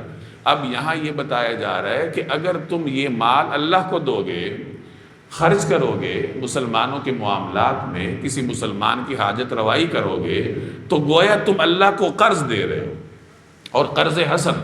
قرض حسن اس قرض کو کہتے ہیں جس میں قرض دینے والے کا کوئی مفاد وابستہ نہ مالی نہ کوئی اور، یعنی کوئی آدمی کسی کو قرض دے کے اس سے زیادہ وصول کرے تو یہ قرض حسن نہیں ہے، سود ہے۔ کوئی آدمی کسی کو قرض دے کے بدلے میں اس سے اپنے کام کروائے، اس پہ احسان جتلائے یا اپنی عزت کروائے یا بے جا اسے ادھر ادھر استعمال کرے تو یہ بھی قرض حسن نہیں ہے۔ قرض حسن وہ ہے کہ اللہ کی رضا کے لیے ایک انسان کی حاجت روائی کی خاطر اسے قرض دے دیا جائے، نہ اس سے مالی مفاد لیا جائے، نہ کوئی فکری، نہ کوئی عزت کے اعتبار سے، نہ کوئی جانی مفاد اس سے لیا جائے، وہ قرض حسن ہے۔ تو یہاں فرمایا گیا کہ تم اللہ کو جو دو گے اور خالصتاً دو گے، یعنی کسی آدمی کو اگر تم کسی آدمی پر خرچ کرتے ہو اور بدلے میں اس سے کوئی مطالبہ نہیں کرتے، کوئی مفاد نہیں رکھتے، تو گویا یہ تم اللہ تبارک و تعالیٰ کو قرض دے رہے ہو، اور جب اللہ کو تم قرض دے رہے ہو تو اللہ تمہیں بڑھا چڑھا کر واپس کرے گا، اس دنیا میں بھی اور آخرت میں بھی، ایک کے بدلے میں 700 دے گا۔ مختلف مقامات پر اللہ تبارک و تعالیٰ نے اجر کا اعلان کیا۔ تو یہاں بھی تیار کیا جا رہا ہے مسلمانوں کہ دیکھو اللہ کے راستے میں خرچ کرتے ہوئے یہ مت سمجھو کہ یہ ختم ہو گیا، بلکہ یہ سمجھو کہ یہی حقیقی مال ہے جو یہی میرے لیے باقی رہنے والا ہے، اور یہ ایسا ہی ہے جیسے میں نے اللہ کو قرض دیا ہے کہ اب اللہ تبارک و تعالیٰ نے مجھے واپس کرنا ہے۔ صحابہ کرام رضی اللہ تعالی عنہم کا خرچ کرنے کا معیار کیا تھا یا حکم پر عمل کرنے کا جذبہ کیسا تھا، اسی ایک واقعے سے آپ اندازہ لگائیں۔ جب یہ آیت نازل ہوئی تو ایک صحابی تھے حضرت ابو الدحداح رضی اللہ تعالی عنہ، انہوں نے حضور صلی اللہ علیہ وسلم سے پوچھا کہ یا رسول اللہ، کیا اللہ ہم سے قرض مانگتا ہے؟ تو آپ صلی اللہ علیہ وسلم نے فرمایا کہ ہاں، اللہ تم سے قرض مانگتا ہے۔ تو انہوں نے عرض کیا کہ یا رسول اللہ، اپنا دست اقدس بڑھائیے، اپنا ہاتھ مبارک بڑھائیے۔ نبی کریم صلی اللہ علیہ وسلم نے اپنا مبارک ہاتھ بڑھایا، حضرت ابو الدحداح نے آپ علیہ السلام کا دست اقدس اپنے ہاتھوں میں تھاما اور پھر عرض کیا کہ یا رسول اللہ، اگر اللہ ہم سے قرض مانگ رہا ہے تو میں اپنا باغ اللہ کو قرض دے رہا ہوں۔ وہی بیٹھے بیٹھے فیصلہ کیا، اور یہ کوئی معمولی باغ نہیں تھا، یہاں سینکڑوں کھجور کے درخت تھے، کچھ حضرات فرماتے ہیں 600 کھجور کے درخت تھے، اور اسی باغ میں ان کی رہائش بھی تھی۔ یہ اس زمانے میں اہل مدینہ کا طریقہ کار تھا کہ بڑے بڑے نخلستان ہوتے تھے، اسی میں کوئی کنواں ہوتا تھا یا کوئی چشمہ ہوتا تھا، اسی کے اندر اپنی رہائش بھی بنا لیتے تھے، جیسے آج کل فارم ہاؤسز وغیرہ ہوتے ہیں کہ وہاں باغات بھی ہوتے ہیں، پانی بھی ہوتا ہے، رہائش کی بھی جگہ ہوتی ہے۔ تو یہ حضرت ابو الدحداح رضی اللہ تعالی عنہ کی بہت بڑی جاگیر تھی، جس میں بہت بڑا باغ تھا، سینکڑوں کھجور کے درخت تھے، رہائش بھی اسی میں تھی، اور وہیں بیٹھے بیٹھے فیصلہ کیا اللہ کے راستے میں دے گئی۔ اب آگے سنیں، گھر آئے، باہر کھڑے ہو کے آواز دے رہے ہیں کہ او دحداح کی ماں، یعنی او ام دحداح، باہر آ جاؤ، گھر سے باہر آ جاؤ، یہ میں نے اللہ کو قرض دے دیا ہے۔ تو وہ بھی صحابیہ تھی، انہوں نے کہا کہ اے دحداح کے والد، تم نے بہت اچھا فیصلہ کیا کہ تم نے اللہ کو قرض دے دیا، تم نے بہت اچھا فیصلہ کیا، چنانچہ وہیں گھر سے نکل آئے، گھر خالی کر لیا۔ یہ صحابہ کرام کے خرچ کرنے کا، حکم پر عمل کرنے کا معیار تھا۔ اب آج کل ہمارے لوگوں کو دیکھیں کہ وہ صحابہ کے حوالے سے عدالت لگا کر بیٹھ جاتے ہیں، تو تصور تو کریں کہ آپ کن لوگوں کے بارے میں زبان درازی کر رہے ہیں۔ حضور صلی اللہ علیہ وسلم کے احکامات پر عمل کرنے کا جو جذبہ اللہ نے انہیں عطا کیا تھا وہ کہاں کسی کو نصیب ہوتا ہے۔ تو اس طریقے سے اللہ تبارک و تعالیٰ نے انہیں ایمانی حلاوت عطا کی۔ تو فرمایا کہ جو اللہ کو قرض حسن دے گا تو اللہ تعالیٰ اسے کئی گنا بڑھا کے دے گا۔ یوم تری المؤمنین والمؤمنات یسعی نورہم بین ایدیہم، پیچھے میں نے آپ سے کسی آیت کے ذیل میں کہا کہ اللہ جل جلالہ اعمال کے بدلے میں قیامت والے دن انسان کو نور عطا کرے گا۔ اب یہاں ان دو آیات میں اسی کی تفصیل ہے۔ دنیا میں آدمی جو عمل کرتا ہے نیک اعمال، یہ قیامت کے دن اس کے لیے نور ثابت ہوتے ہیں، اور مختلف روایات میں اس کے نور ہونے کو واضح بھی کیا گیا ہے۔ جیسے ایک روایت میں فرمایا گیا کہ ظلم جو ہے وہ قیامت کے دن مختلف اندھیروں کی شکل میں آئے گا، یعنی کوئی آدمی دنیا میں ظلم کرے گا تو قیامت کے دن اسے نور کا ذرہ بھی نصیب نہیں ہوگا، وہ اندھیروں میں بھٹکتا رہے گا۔ نور اسی کو ملنا ہے جس نے ظلم نہ کیا۔ ایک اور روایت میں آتا ہے کہ جو لوگ اندھیری راتوں میں مساجد کی طرف قدم بڑھاتے ہیں، مساجد نماز پڑھنے کے لیے جاتے ہیں، تو ایسے لوگوں کو قیامت کے دن نور کی بشارت دے دی گئی۔ اسی طرح نماز کے بارے میں، مختلف اعمال کے بارے میں مختلف روایات میں فرمایا گیا کہ یہ اعمال قیامت کے دن تمہارے لیے نور ثابت ہوں۔ تو جو آدمی یہ تمام اعمال کرتا ہے، قیامت کے دن اللہ جل جلالہ اسے یہ انعام دے گا کہ وہ جب چلے گا تو اس کے آگے نور ہوگا، دائیں بھی نور ہوگا، بائیں بھی نور ہوگا، یعنی آگے دائیں اور بائیں اس کے نور ہوگا، اور اسی نور میں وہ دیکھے گا اور آگے چلے گا۔ اب وہ نور کتنا ہوگا؟ تو ہر آدمی کے اعمال کے حساب سے ہوگا۔ جس آدمی نے زیادہ اعمال کیے ہوں گے اس کا نور اتنا ہوگا کہ دور دور تک جگہ کو روشن کرے گا۔ نبی کریم صلی اللہ علیہ وسلم نے مختلف روایات میں عدن اور صنعاء کے ساتھ تشبیہ دی ہے کہ فلاں کا عمل کا نور اتنا ہوگا کہ وہ صنعاء تک جائے گا، اور ایسے عمل کرنے والے کا نور اتنا ہوگا کہ وہ عدن تک جائے گا۔ یعنی مختلف مسافتیں نبی کریم صلی اللہ علیہ وسلم نے بیان فرمائی، یہ سمجھانے کے لیے کہ تمہارا عمل جتنا طاقتور ہوگا قیامت کے دن تمہیں اتنا نور نصیب ہوگا۔ جن کا عمل کمزور ہوگا ان کا نور بھی تھوڑا سا ہوگا، جیسے دنیا میں زیرو بلب ہوتا تو وہ بھی بلب ہے، اور ایک بڑا قمقمہ وہ بھی بلب ہوتا ہے، لیکن دونوں کی روشنی میں فرق ہوتا ہے۔ تو اسی طرح اعمال کے اعتبار سے بندہ مومن کے نور میں بھی فرق ہوگا۔ ایک بات تو یہ سمجھے۔ دوسری بات جو یہاں بیان ہو رہی ہے وہ یہ کہ منافقین دنیا میں مسلمانوں کے ساتھ ہوتے تھے لیکن نیک اعمال نہیں کرتے تھے، جو کرتے بھی تھے کسی مفاد کی وجہ سے کرتے تھے۔ غزوات میں جاتے تھے تو وہ مال غنیمت کی ہوس میں جاتے تھے، لالچ میں جاتے تھے۔ نماز میں آتے تھے تو مسلمانوں کے معاشرے میں اپنی نیک نامی کی دھاک بٹھانے کے لیے آتے، ورنہ نماز پڑھنا اللہ کو راضی کرنا مقصود نہیں ہوتا تھا۔ تو چونکہ ان کے اعمال بیکار ہوتے تھے تو قیامت کے دن نور نصیب نہیں ہوگا، اور چونکہ وہ دنیا میں مسلمانوں کے اندر رہتے تھے تو جب قیامت کے دن مسلمانوں کو اللہ نور عطا کرے گا تو وہیں کہیں منافقین بھی ہوں گے۔ اب جب مسلمان روانہ ہوں گے جنت کی طرف اپنے اپنے نور کی روشنی میں، تو منافقین تو پیچھے رہ جائیں گے، تو وہ پیچھے بھاگیں گے، اندھیرے ہوں گے، کچھ نظر نہیں آئے گا۔ اب وہ اپنے آگے چلنے والے مومنین سے کہیں گے کہ بھائی تھوڑی دیر رک جاؤ، اپنے نور کی روشنی میں مجھے بھی راستہ دیکھنے دو۔ تو وہ مومن کہے گا مڑ جاؤ، واپس چلے جاؤ، اس نور میں تمہارے لیے کوئی روشنی نہیں ہے، اپنے لیے اپنا نور تلاش کر کے لاؤ، یعنی تمہارا اپنا عمل تمہیں فائدہ دے گا۔ تو مطلب کیا ہوا کہ انسان قیامت کے دن نور کا انتظام دنیا میں موجود رہ کے اپنے لیے خود کرتا ہے، دوسرے کے عمل کا نور آپ کو فائدہ نہیں دے گا۔ تو یہی بات یہاں سمجھائی جا رہی ہے، اور چونکہ عام خرچ کرنے کے تناظر میں ہے، اس سیاق میں ہے، تو مسلمانوں کو یہ ترغیب دی جا رہی ہے کہ آج اللہ کے راستے میں خرچ کرو گے تو یہ خرچ قیامت کے دن تمہارے لیے نور ثابت ہوگا، جتنے اخلاص سے خرچ کرو گے اتنا بڑا نور تمہارے لیے ہوگا۔ یوم تری المؤمنین والمؤمنات، اس دن جب تم مومن مردوں اور مومن عورتوں کو دیکھو گے، یسعی نورہم، ان کا نور دوڑ رہا ہوگا، بین ایدیہم، ان کے سامنے، وبایمانہم، اور ان کے دائیں جانب، یعنی جیسے جیسے مومن آگے چلے گا وہ روشنی آگے آگے دوڑے گی مومن کے لیے راستہ ہموار کرنے اور روشن کرنے کے لیے۔ بشراکم الیوم، آج تمہیں خوشخبری ہے، یعنی ایک تو نور ان کے آگے آگے ہوگا، پروٹوکول ہوگا، دوسرا یہ کہ ان سے کہا جائے گا کہ تمہارے لیے خوشخبری ہے، کس چیز کی؟ جنات، ایسے باغات کی، تجری من تحتها الانہار، جن کے نیچے نہریں بہتی ہیں، خالدین فیہا، جن میں تم ہمیشہ ہمیشہ رہو گے، واپسی نہیں ہے۔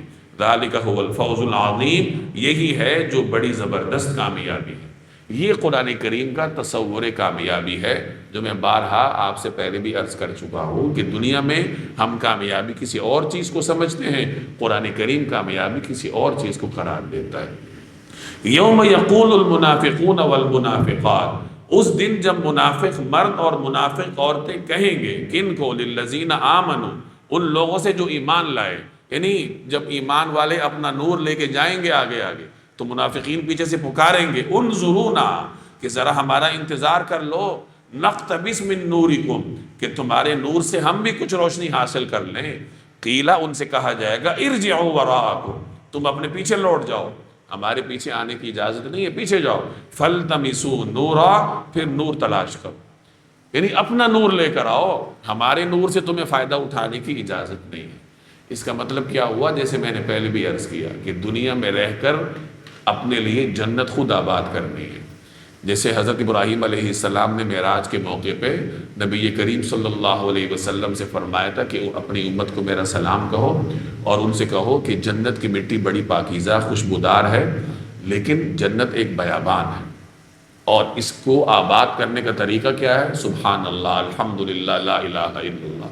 یعنی جنت میں انسان نعمتیں خود اپنے اعمال کی بنیاد پہ اپنے لیے تیار کرتا ہے، اور جنت تک رسائی کے لیے نور چاہیے، پورے صراط کو پار کرنے کے لیے نور چاہیے، تو وہ نور بھی انسان دنیا میں رہتے ہوئے خود اپنے لیے بندوبست کرتا ہے، اپنا ذاتی عمل اسے جنت میں بھی لے کر جائے گا اور اس کو جنت تک پہنچانے کے لیے نور بھی فراہم کرے گا۔ کسی دوسرے کے عمل کے بل بوتے پہ یہ کام نہیں ہو سکتا کہ میں تو جی پیرزادہ ہوں، جی میں تو جی بزرگوں کی اولاد ہوں، میں تو اولیاء کی اولاد ہوں، اور میں تو فلاں ہوں۔ تو یہ چیزیں دین اسلام میں نہیں چلتی۔ دین اسلام میں ہر شخص کے اپنے عمل کو دیکھا جاتا ہے۔ فَضُرِبَ بَيْنَهُمْ بِسُورٍ لَهُ بَابٌ، پھر ان دونوں کے درمیان ایک دیوار حائل کر دی جائے گی، یعنی مومنین اور منافقین کے درمیان دیوار ہو جائے گی۔ باطنہ فیہ الرحمہ بسور لہ باب، جس میں ایک دروازہ ہوگا، یعنی ایک دیوار بن جائے گی جس میں دروازہ بھی ہوگا۔ باطنہ فیہ الرحمہ، اس دیوار کے اندر کی طرف رحمت ہوگی کیونکہ وہاں تو مومن ہیں۔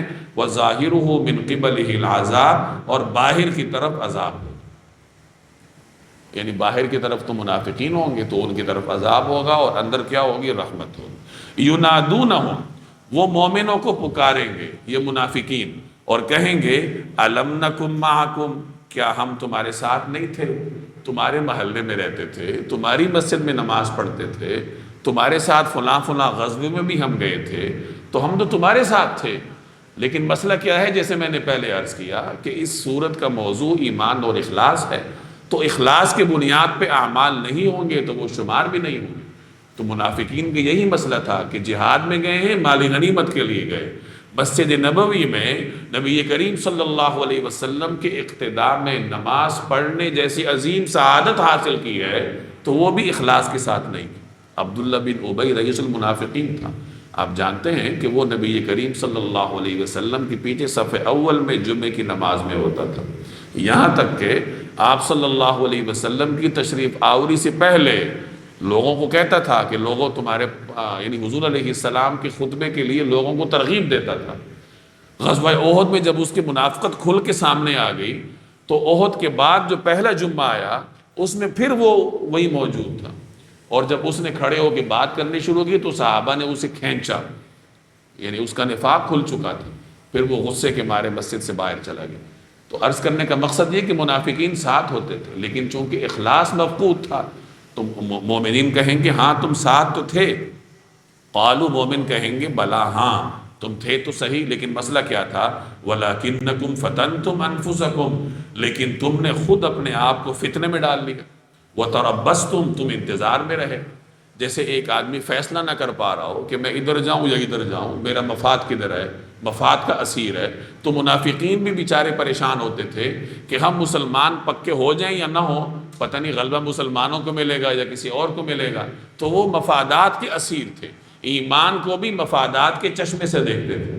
تو ان کو کہا گیا کہ تم تو انتظار میں رہے، ورتب، تم شک میں پڑے رہے، ایمان کے اعتبار سے طرح طرح کی شکوک، طرح طرح کی شبہات تمہارے ذہن میں رہے، وغرتکم الامانی، اور جھوٹی آرزوؤں نے تمہیں دھوکے میں ڈالے رکھا، حتی جاء امر اللہ، یہاں تک کہ اللہ کا حکم آ گیا۔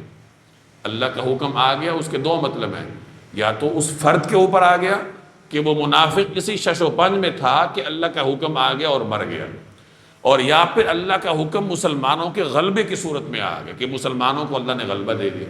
وغرکم باللہ الغرور، اور وہ بڑا دھوکے باز تمہیں اللہ کے بارے میں دھوکہ ہی دیتا رہا، یعنی شیطان۔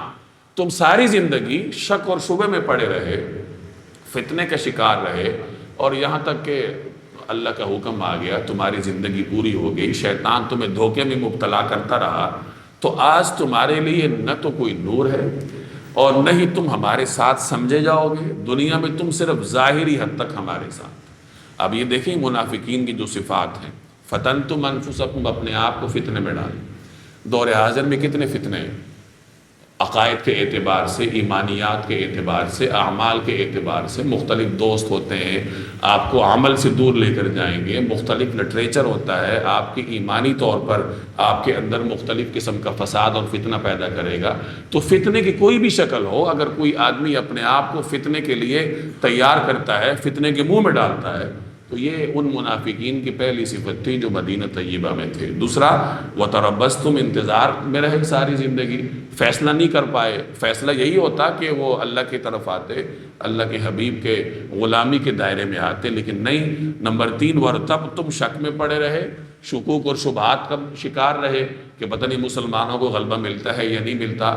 آج بھی ہمارے ہاں یہی صورتحال ہوتی ہے کہ ہماری نوجوان نسل بسا اوقات شکوک اور شبہات کا شکار ہوتی ہے، اور اسی شک اور شبہ میں وہ ساری زندگی گزارتے ہیں، بوکھلائے ہوئے پھرتے ہیں، کبھی ادھر کبھی ادھر، سکون نصیب نہیں ہوتا۔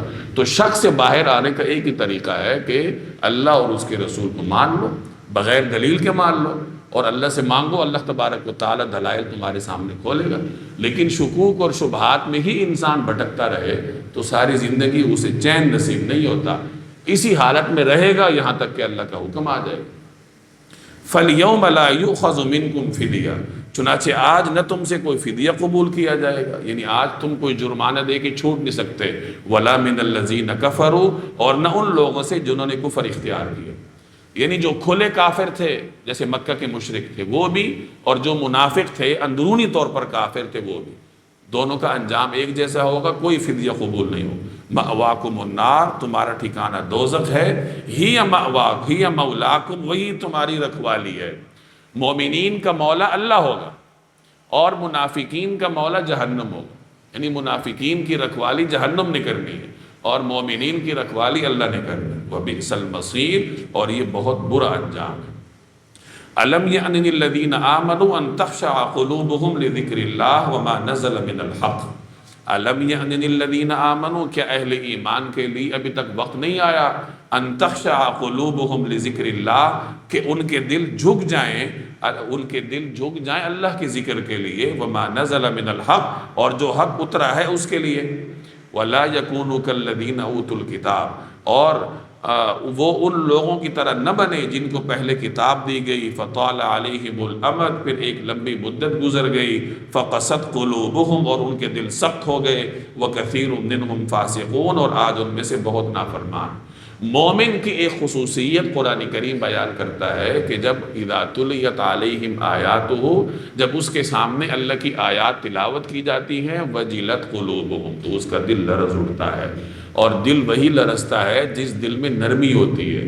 اگر کوئی آدمی گناہ کر کر کے اپنے دل کو سخت کر دے تو پھر اس کا دل اللہ جل جلالہ کی آیات کے سامنے جھکتا نہیں ہے۔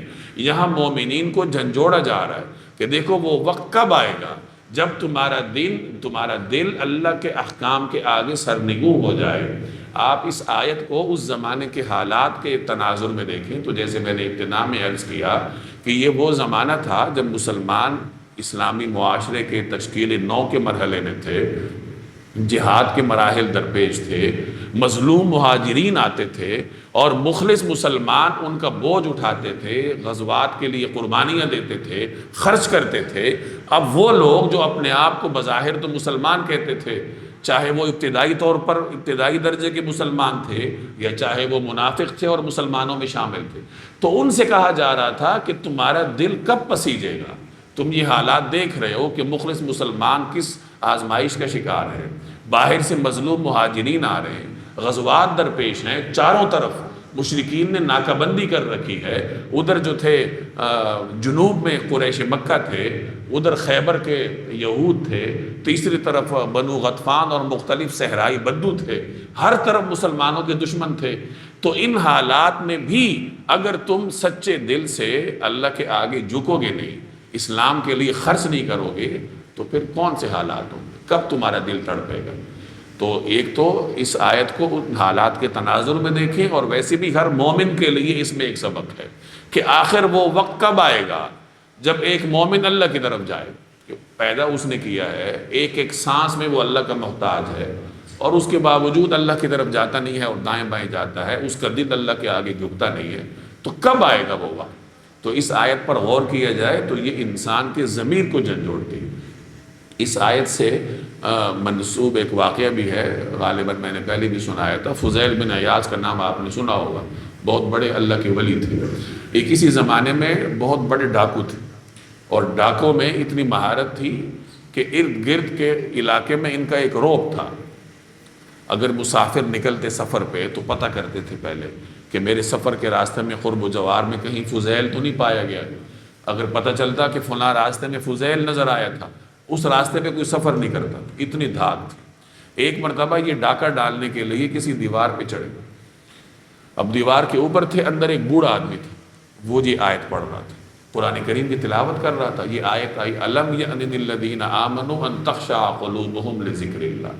اہل ایمان کے لیے وہ وقت کب آئے گا جب ان کے دل اللہ جل جلالہ کے ذکر کے آگے جھک جائیں۔ تو جیسی ہی یہ آیت فضیل نے سنی، ان کے دل پہ چوٹ لگی۔ انہوں نے پہلے تو یہ کہا کہ یا اللہ میرے لیے تو وہ دن آ گیا، یعنی اللہ کہہ رہے کہ کب وہ وقت آئے گا جب تم اللہ کے خوف سے لرزو گے، تمہارا دل اللہ کے آگے جھکے گا۔ تو فضیل نے کہا میرے لیے تو وہ وقت آ گیا کہ بس میرا دل اب اللہ کی طرف مائل ہو چکا ہے۔ وہ وہیں سے واپس آئے، ساتھیوں سے کہا کہ اب تو یہ کام میں نے نہیں کرنا، جتنا مال لوٹا تھا وہ سب کو واپس کیا، اور پھر حرمین چلے گئے، اور پھر انہوں نے ولایت میں وہ مقام حاصل کیا کہ آج جب بھی عالم اسلام کے گنے چنے صوفیاء کا آپ ذکر کریں گے تو فضیل کا نام آپ کو سر فہرست ملے گا۔ تو ہدایت اللہ کی طرف سے ہوتی ہے، اور وہ کسی بھی مرحلے پر کسی بھی شخص کو آ سکتی ہے، اور کسی بڑے سے بڑے ہدایت یافتہ سمجھے جانے والے شخص سے لمحوں میں اللہ ہدایت واپس چھین لیتا ہے۔ تو یاد رکھیے اللہ بہت مستغنی ہے، اس کی خفیہ تدبیریں ایسی ہیں کہ انسان ان کی تاب نہیں لا سکتا۔ بڑے سے بڑے ڈاکو کو وہ لمحے میں ولی بنا دے، بڑے سے بڑے ولی کو لمحوں میں وہ دور پھینک دے۔ اللہ کو نہ تو کسی کے ڈاکے نقصان پہنچاتے ہیں، اور نہ ہی اللہ تعالیٰ کو کسی کی عبادات اور نمازوں سے فائدہ ہوتا ہے۔ اس لیے اپنا دل ہر وقت اللہ کی طرف متوجہ رکھیے، اور انسان کو خشیت ہونی چاہیے، خوف ہونا چاہیے۔ میں اکثر عرض کرتا رہتا ہوں کہ مذہبی تکبر میں مبتلا نہیں ہونا چاہیے۔ مذہبی تکبر یہی ہے کہ میں تو بڑا نمازی ہوں، میں تو جی بڑا پرہیزگار ہوں، میں تو بڑا نیک ہوں، اور یہ فلاں تو ایسا ہے، گناہگار ہے، فلاں ہے فلاں ہے۔ کسی سے نفرت کرنے کی اجازت نہیں ہے، گناہگار کی ذات سے نفرت نہیں ہوتی، گناہ سے نفرت ہوتی۔ تو ہدایت اللہ کی طرف سے ہوتی ہے، وہ چاہے تو کسی کو بھی دے دے، چاہے تو کسی سے سلب کر لے۔ تو فرمایا کہ دیکھو اپنے دل اللہ کی طرف جھکاؤ، وہ وقت کب آئے گا؟ اور میں نے پہلے عرض کیا کہ ہدایت کا تعلق دل سے ہوتا ہے، دل نرم ہوتا ہے، اللہ کی طرف مائل ہوتا ہے۔ اب یہاں مسلمانوں کو مثال دی جا رہی ہے کہ دیکھو تمہارے سامنے یہودی اور عیسائی ہیں، یہ تورات اور انجیل کو ماننے والے ہیں۔ تورات اور انجیل ایک زمانہ پہلے نازل ہوئی، اب ان کو ایک طویل زمانہ گزر گیا، اور اس طویل زمانہ گزرنے کی وجہ سے ان کے دل سخت ہوتے گئے۔ انہوں نے احکامات تبدیل کر لیے، موسیٰ علیہ السلام کے احکامات کو تبدیل کیا، عیسیٰ علیہ السلام کے احکامات کو تبدیل کیا۔ اصل دین ان کے پاس ہے نہیں، نتیجتاً دل سخت ہوتے گئے۔ جب دل سخت ہو گئے تو یہ اکثر نافرمان ہیں، ان کے دل اللہ کی طرف متوجہ نہیں ہیں۔ تو اہل ایمان کو یہ تلقین کی جا رہی ہے کہ دلوں کے اندر نرمی لاؤ، اور دلوں کے اندر نرمی کیسے آتی ہے؟ اللہ تعالیٰ کا ذکر کرنے سے آتی ہے۔ وَلَا يَكُونُوا كَالَّذِينَ أُوتُوا الْكِتَابَ مِنْ قَبْلُ، اور وہ ان لوگوں کی طرح نہ بنے جن کو پہلے کتاب دی گئی تھی، فَطَالَ عَلَيْهِمُ الْأَمَدُ، پھر ان پر ایک لمبی مدت گزر گئی، فَقَسَتْ قُلُوبُهُمْ، اور ان کے دل سخت ہو گئے، وَكَثِيرٌ مِّنْهُمْ فَاسِقُونَ، اور آج ان میں سے بہت سے نافرمان۔ اعلموا، خوب سمجھ لو، ان اللہ یحیی الارض بعد موتها، کہ اللہ زمین کو اس کے مردہ ہو جانے کے بعد زندگی بخشتا ہے۔ پیچھے گناہگاروں کا ذکر ہے جن کا دل سخت ہے، تو یہاں تسلی دی جا رہی ہے کہ اللہ کی قدرت پر یقین رکھو، اللہ وہ ہے جو مردہ زمین کو زندگی دیتا ہے، تو اللہ ہی مردہ دل کو بھی زندگی دیتا ہے۔ اگر کسی آدمی کا دل سخت ہو چکا ہے، وہ دل نرم کرنا چاہتا ہے، تو توبہ کر لے، اور یقین رکھے کہ اللہ تبارک و تعالیٰ اس کو ایمان کی حلاوت نصیب کرے گا۔ قد بینا لکم الآیات، ہم نے تمہارے لیے نشانیاں کھول کھول کر واضح کر دی ہیں، لعلکم تعقلون، تاکہ تم سمجھ سے کام لو۔ ان المصدقین والمصدقات، یقیناً وہ جو صدقہ دینے والے مرد اور صدقہ دینے والی عورتیں ہیں، وہ اقرضوا اللہ قرضا حسنا، اور انہوں نے اللہ کو قرض دیا ہے اچھا قرض، یضاعف لہم، اللہ تعالیٰ ان کے لیے اس صدقے کو کئی گنا بڑھا دے گا، ان کے لیے وہ صدقہ کئی گنا بڑھا دیا جائے گا، وَلَهُمْ أَجْرٌ کریم، اور ان کے لیے بڑا باعزت اجر ہے۔ یہ مضمون پہلے گزر چکا کہ جو کسی مسلمان کی مدد کرتا ہے وہ اللہ کو قرض دیتا ہے اور پھر اللہ تبارک و تعالی اس کو بڑھا چڑھا کے دیتا ہے۔ والذین آمنوا باللہ ورسلہ، اور جو اللہ پر اور اس کے رسولوں پر ایمان لائے ہیں، اولئک هم الصدیقون والشہداء عند ربہم، وہی اپنے رب کے نزدیک صدیق اور شہید ہیں۔ اہل ایمان کے مختلف درجات ہوتے ہیں، بعض اہل ایمان کو اللہ تعالیٰ صدیقیت کے مرتبے پر فائز کرتا ہے، بعض کو شہداء کے مرتبے پر فائز کرتا ہے۔ شہید سے مراد یہاں گواہ ہے، چونکہ تمام اہل ایمان کا ذکر ہے۔ شہید معروف معنوں میں وہ ہوتا ہے جو اللہ کے راستے میں لڑتے ہوئے جان دے دے، یہاں تمام اہل ایمان کے لیے شہداء کا ذکر ہے، تو ظاہر ہے کہ یہ اس معروف معنوں میں نہیں ہے۔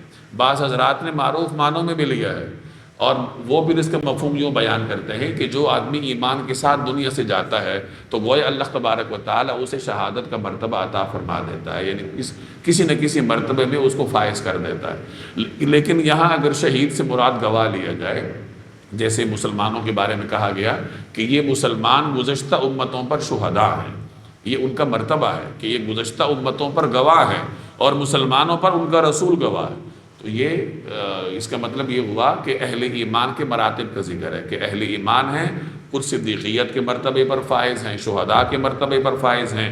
لہم اجرہم و نورہم، ان کے لیے ان کا اجر اور ان کا نور ہے۔ والذین کفروا وکذبوا بآیاتنا، اور جن لوگوں نے کفر اپنا لیا اور ہماری نشانیوں کو جھٹلایا، اولئک اصحاب الجحیم، وہ دوزخی لوگ ہیں کہ اگر کفر اپناؤ گے، اللہ کے نشانیوں کو جھٹلاؤ گے تو کیا ہوگا؟ دوزخ ہے۔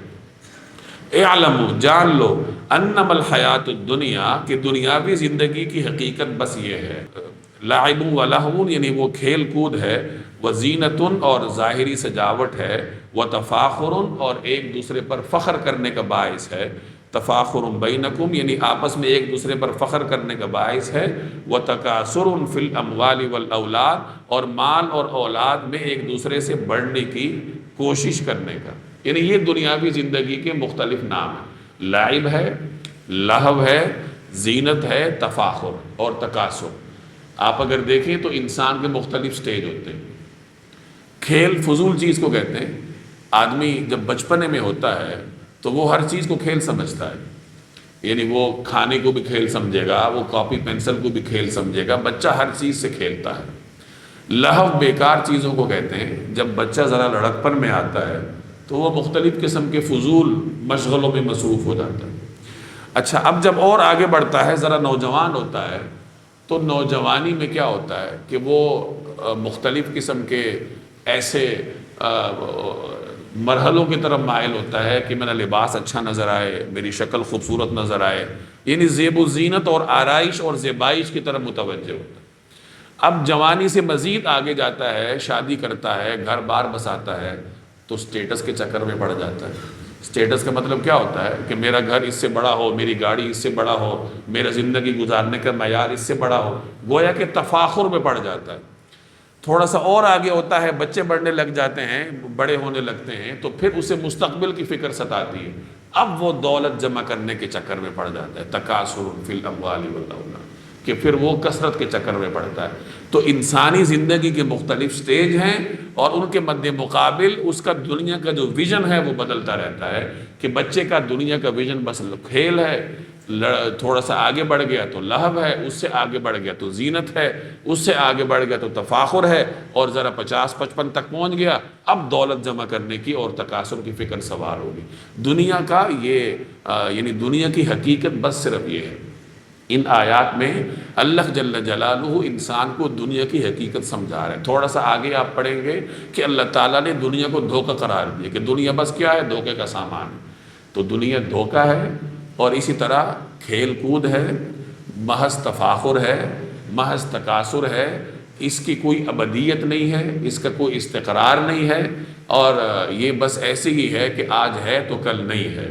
اللہ نے اس کی مثال بھی یہاں دی ہے کہ جیسے ایک کسان ہے، وہ بیج کاشت کرتا ہے اور پھر فصل لہلہانے لگتی ہے تو کسان بڑا خوش ہوتا ہے کہ بڑی شاندار فصل ہے، اچانک سے اس کے اوپر کوئی آزمائش آ جاتی ہے، وہ ساری فصل ختم ہو جاتی ہے۔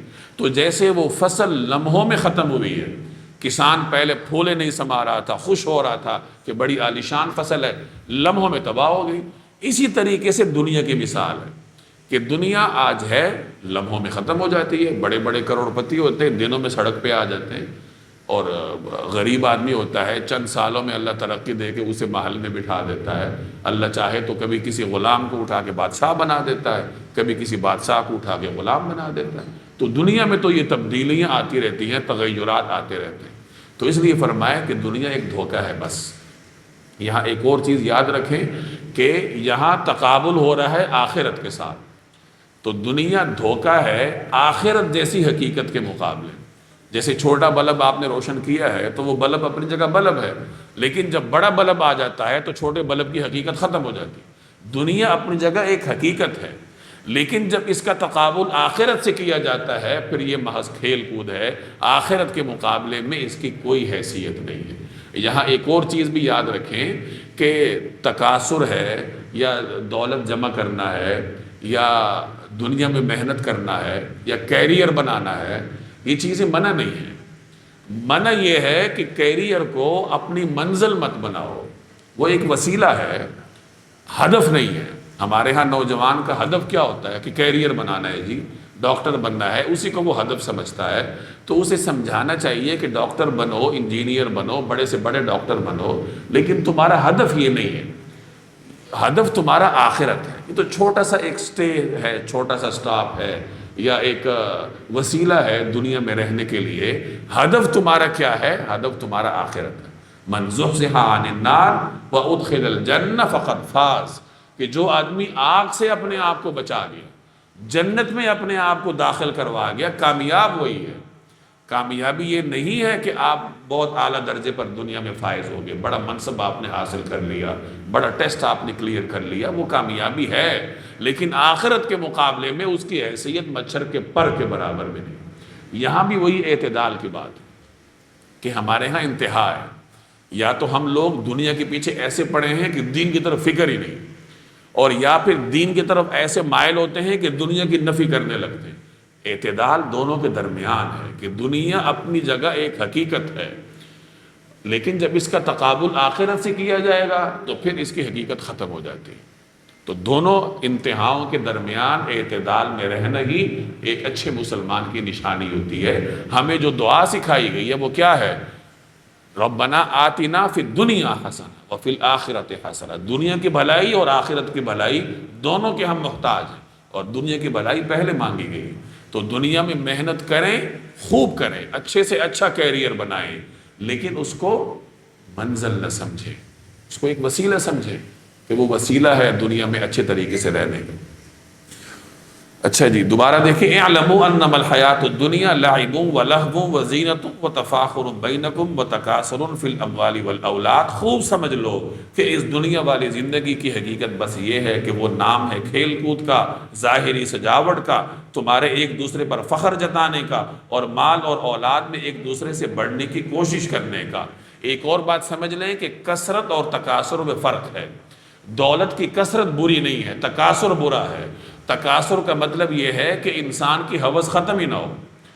دولت کی کثرت تو یہ ہے نا کہ اللہ نے ایک آدمی کو ارب روپے عطا کیے تو ٹھیک ہے، اللہ کا فضل ہے، اس کی نعمت ہے، لیکن اگر وہ اگلا ارب تلاش کرنے کے چکر میں ہے اور ہر قسم کا جائز اور ناجائز کام کرتا ہے، اس کی ہوس ہی ختم نہیں ہوتی، تو یہ تکاثر ہے۔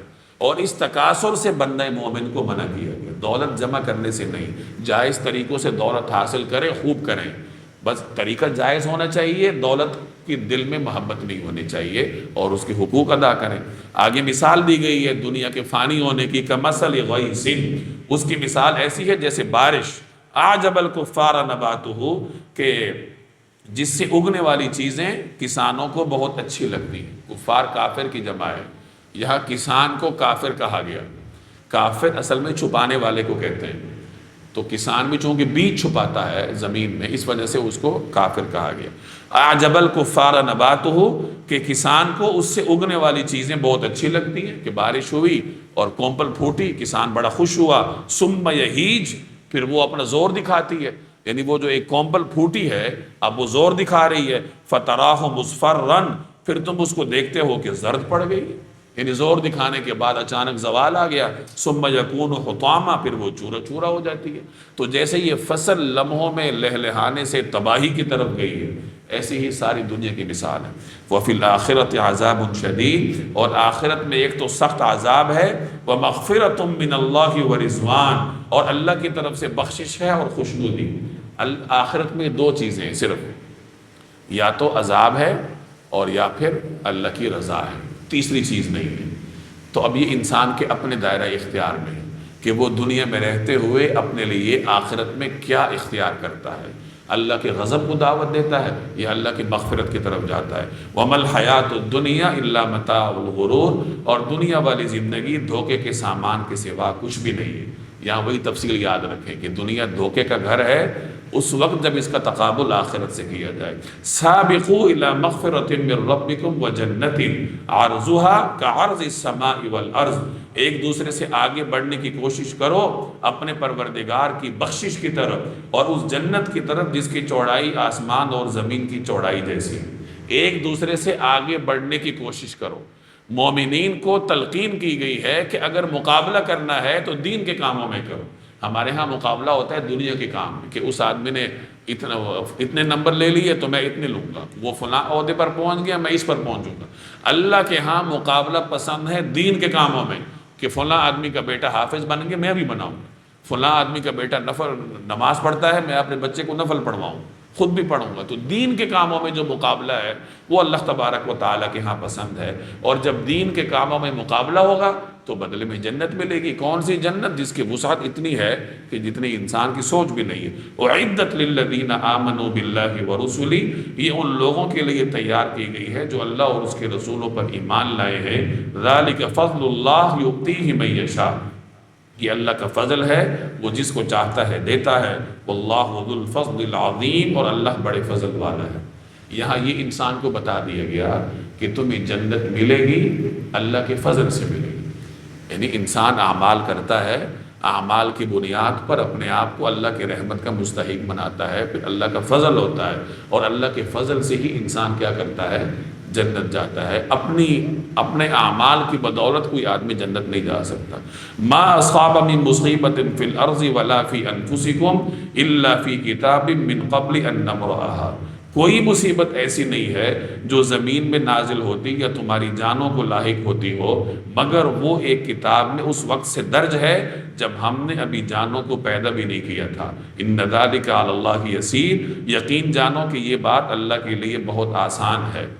یہاں تقدیر کی بات سمجھائی جا رہی ہے کہ دیکھو تمہارے اوپر جو بھی مصیبت آتی ہے، تمہارے اوپر جو بھی حالت آتی ہے، اللہ تبارک و تعالی نے تمہاری پیدائش سے بہت پہلے وہ لکھ رکھا ہے اور اسی کے مطابق ہو رہا ہے دنیا میں جو بھی ہو رہا ہے۔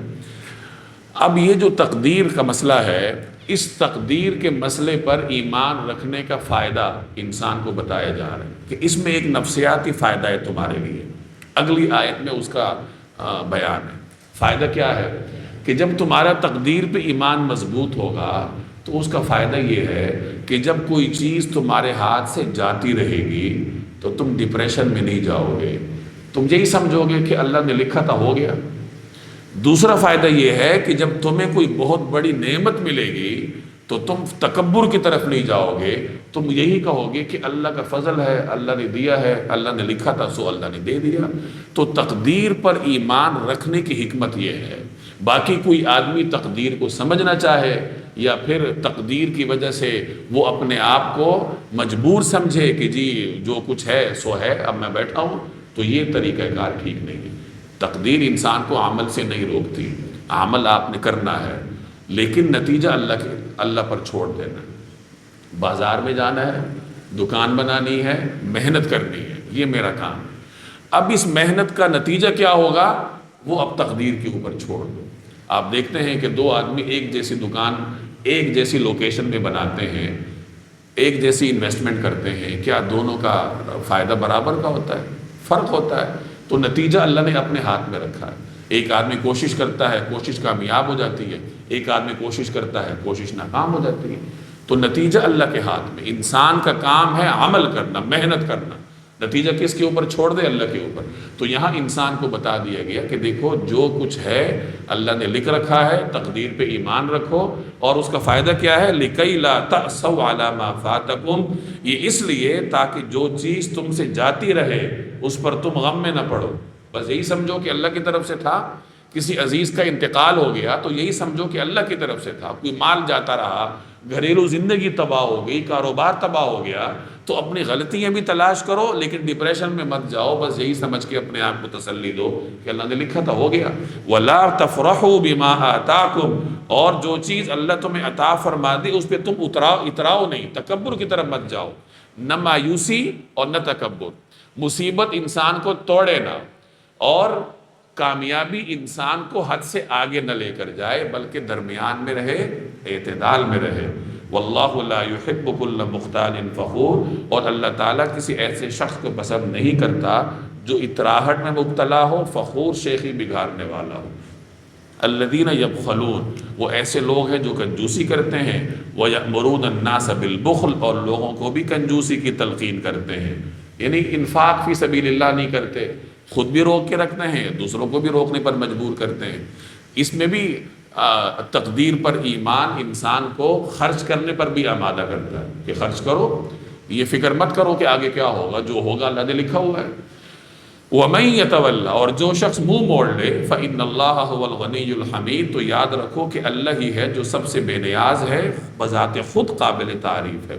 لَقَدْ أَرْسَلْنَا رُسُلَنَا بِالْبَيِّنَاتِ، حقیقت یہ ہے کہ ہم نے اپنے پیغمبروں کو کھلی ہوئی نشانیاں دے کر بھیجا، وَأَنزَلْنَا مَعَهُمُ الْكِتَابَ، اور ان کے ساتھ اتاری کتاب، والمیزان، اور ترازو بھی، لِيَقُومَ النَّاسُ بِالْقِسْطِ، تاکہ لوگ انصاف پر قائم رہیں، وَأَنزَلْنَا الْحَدِيدَ، اور ہم نے لوہا اتارا، فیہ بأس شدید، جس میں جنگی طاقت بھی ہے، ومنافع للناس، اور لوگوں کے لیے دوسرے فائدے بھی۔ یہاں اللہ جل جلالہ انسان کو دو تین چیزیں بتا رہا ہے۔ پہلی چیزیں یہ بتا رہا ہے کہ ہم نے تمہاری طرف اپنی وحی بھیجی، ارسلنا رسلنا بالبینات وانزلنا معہم الکتاب، پیغمبر بھیجے تمہاری طرف کھلی نشانیاں دے کر، اللہ کی طرف سے وہی تمہارے پاس آئی ہے۔ اچھا، وانزلنا والمیزان، اور اللہ نے ان کے ساتھ میزان بھی اتارا۔ میزان سے کیا مراد ہے؟ کچھ لوگوں نے اس کی تفسیر عقل کے ساتھ کی کہ عقل اللہ تبارک و تعالی نے انسان کو دی ہے۔ کچھ حضرات اس کی تفسیر ترازو کے ساتھ کرتے ہیں کہ اللہ جل جلالہ نے ترازو بھیجا، یعنی اس کو اگر آپ پچھلی آیت کے پچھلے حصے کے ساتھ جوڑیں تو مطلب یہ ہوگا کہ پیغمبر دنیا میں آئے اللہ کا کلام پہنچانے کے لیے اور انصاف قائم کرنے کے لیے، اگر اس کو ترازو کے معنوں میں لیں۔ اب ترازو انفرادی شخص کے لیے بھی ہے اور اجتماعی طور پر قوم کے لیے بھی ہے۔ انفرادی طور پر شخص کے لیے کیا مطلب کہ وہ جب تولے تو پورا پورا تولے، اجتماعی طور پر قوم کے لیے کیا مطلب کہ وہ نظام عدل قائم کریں۔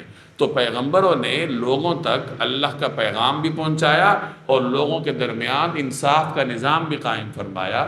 میں نے پہلے بھی ایک جگہ عرض کیا تھا کہ یہ دنیا انصاف پر قائم ہے، میزان پر قائم ہے۔ اگر دنیا سے عدل ختم ہو گیا تو دنیا کے برقرار رکھنے کا جواز ہی ختم ہو جائے۔ اور عدل بہت وسیع معنوں میں ہے۔ عدل کا مطلب کیا ہوتا ہے؟ ہر چیز کو اپنی جگہ پہ رکھنا، چیز کو اپنی جگہ سے ہٹانا یہ ظلم ہوتا ہے۔ آپ کی انفرادی زندگی میں ہو، اجتماعی زندگی میں ہو، مملکتی زندگی میں ہو، عدالتی زندگی میں ہو، ہر جگہ عدل مطلوب ہے۔ اور اس عدل کی طرف رہنمائی اللہ تبارک و تعالی نے انبیاء کے ذریعے فرمائی۔ تو یہ مطلب ہے کہ ہم نے میزان نازل کی، یعنی میزان کی طرف رہنمائی کی، عدل کی طرف رہنمائی کی پیغمبروں کے ذریعے۔ اور کیوں؟ لیقوم الناس بالقسط، تاکہ لوگ انصاف پر قائم رہیں، انفرادی طور پر بھی اور اجتماعی طور پر بھی۔ انفرادی طور پر اپنے عمل میں عدل لائے، اجتماعی طور پر نظام قائم کریں۔ وَأَنزَلْنَا الْحَدِيدَ، اور ہم نے لوہا اتارا۔ حدید لوہے کو کہتے ہیں، لوہا زمین کے گہرائیوں میں دفن ہوتا ہے، دھات ہے، اور قدیم ترین دریافتوں میں سے ہے۔ مفسرین فرماتے ہیں کہ ادریس علیہ السلام آدم علیہ السلام کے پوتے تھے، اور ان کے زمانے میں لوہا دریافت ہوا تھا۔ انہوں نے لوہے سے پہلی مرتبہ سوئی بنائی تھی جس کے ذریعے کپڑے سیے تھے۔ تو یعنی لوہے کے موجد جو ہیں وہ ادریس علیہ السلام۔ آج جتنی ایجادات ہیں لوہے کی بنیاد پر ہیں، تو ایجادات جتنی بھی ہیں ان کی بنیاد جا کے ملتی ہے کہاں سے؟ حضرات انبیاء علیہ السلام سے۔ یہاں لوہے کے بارے میں فرمایا کہ اللہ نے لوہے کو نازل کیا۔ نازل کرنے کا کیا مطلب؟ مفسرین فرماتے ہیں کہ اس کا مطلب یہ ہے کہ لوہے سے کام لینا اللہ نے انسان کو سکھایا، اس کی طرف رہنمائی کی۔ ہم جب دور حدیث میں تھے تو صحیح بخاری میں یہ آیت آئی، ہمارے استاذ تھے مفتی محمود اشرف صاحب رحمہ اللہ، اللہ نے ان کو بڑا علمی ذوق عطا کیا۔ ہماری کلاس میں ایک ڈاکٹر تھا، MBBS ڈاکٹر، اپنے زمانے کا مانا ہوا ڈاکٹر عبدالباسط۔ آپ اگر گوگل پہ سرچ کریں گے، وہ شوگر میں عالمی لیول کا ڈاکٹر ہے، وہ دور حدیث میں ہمارے ساتھ تھا۔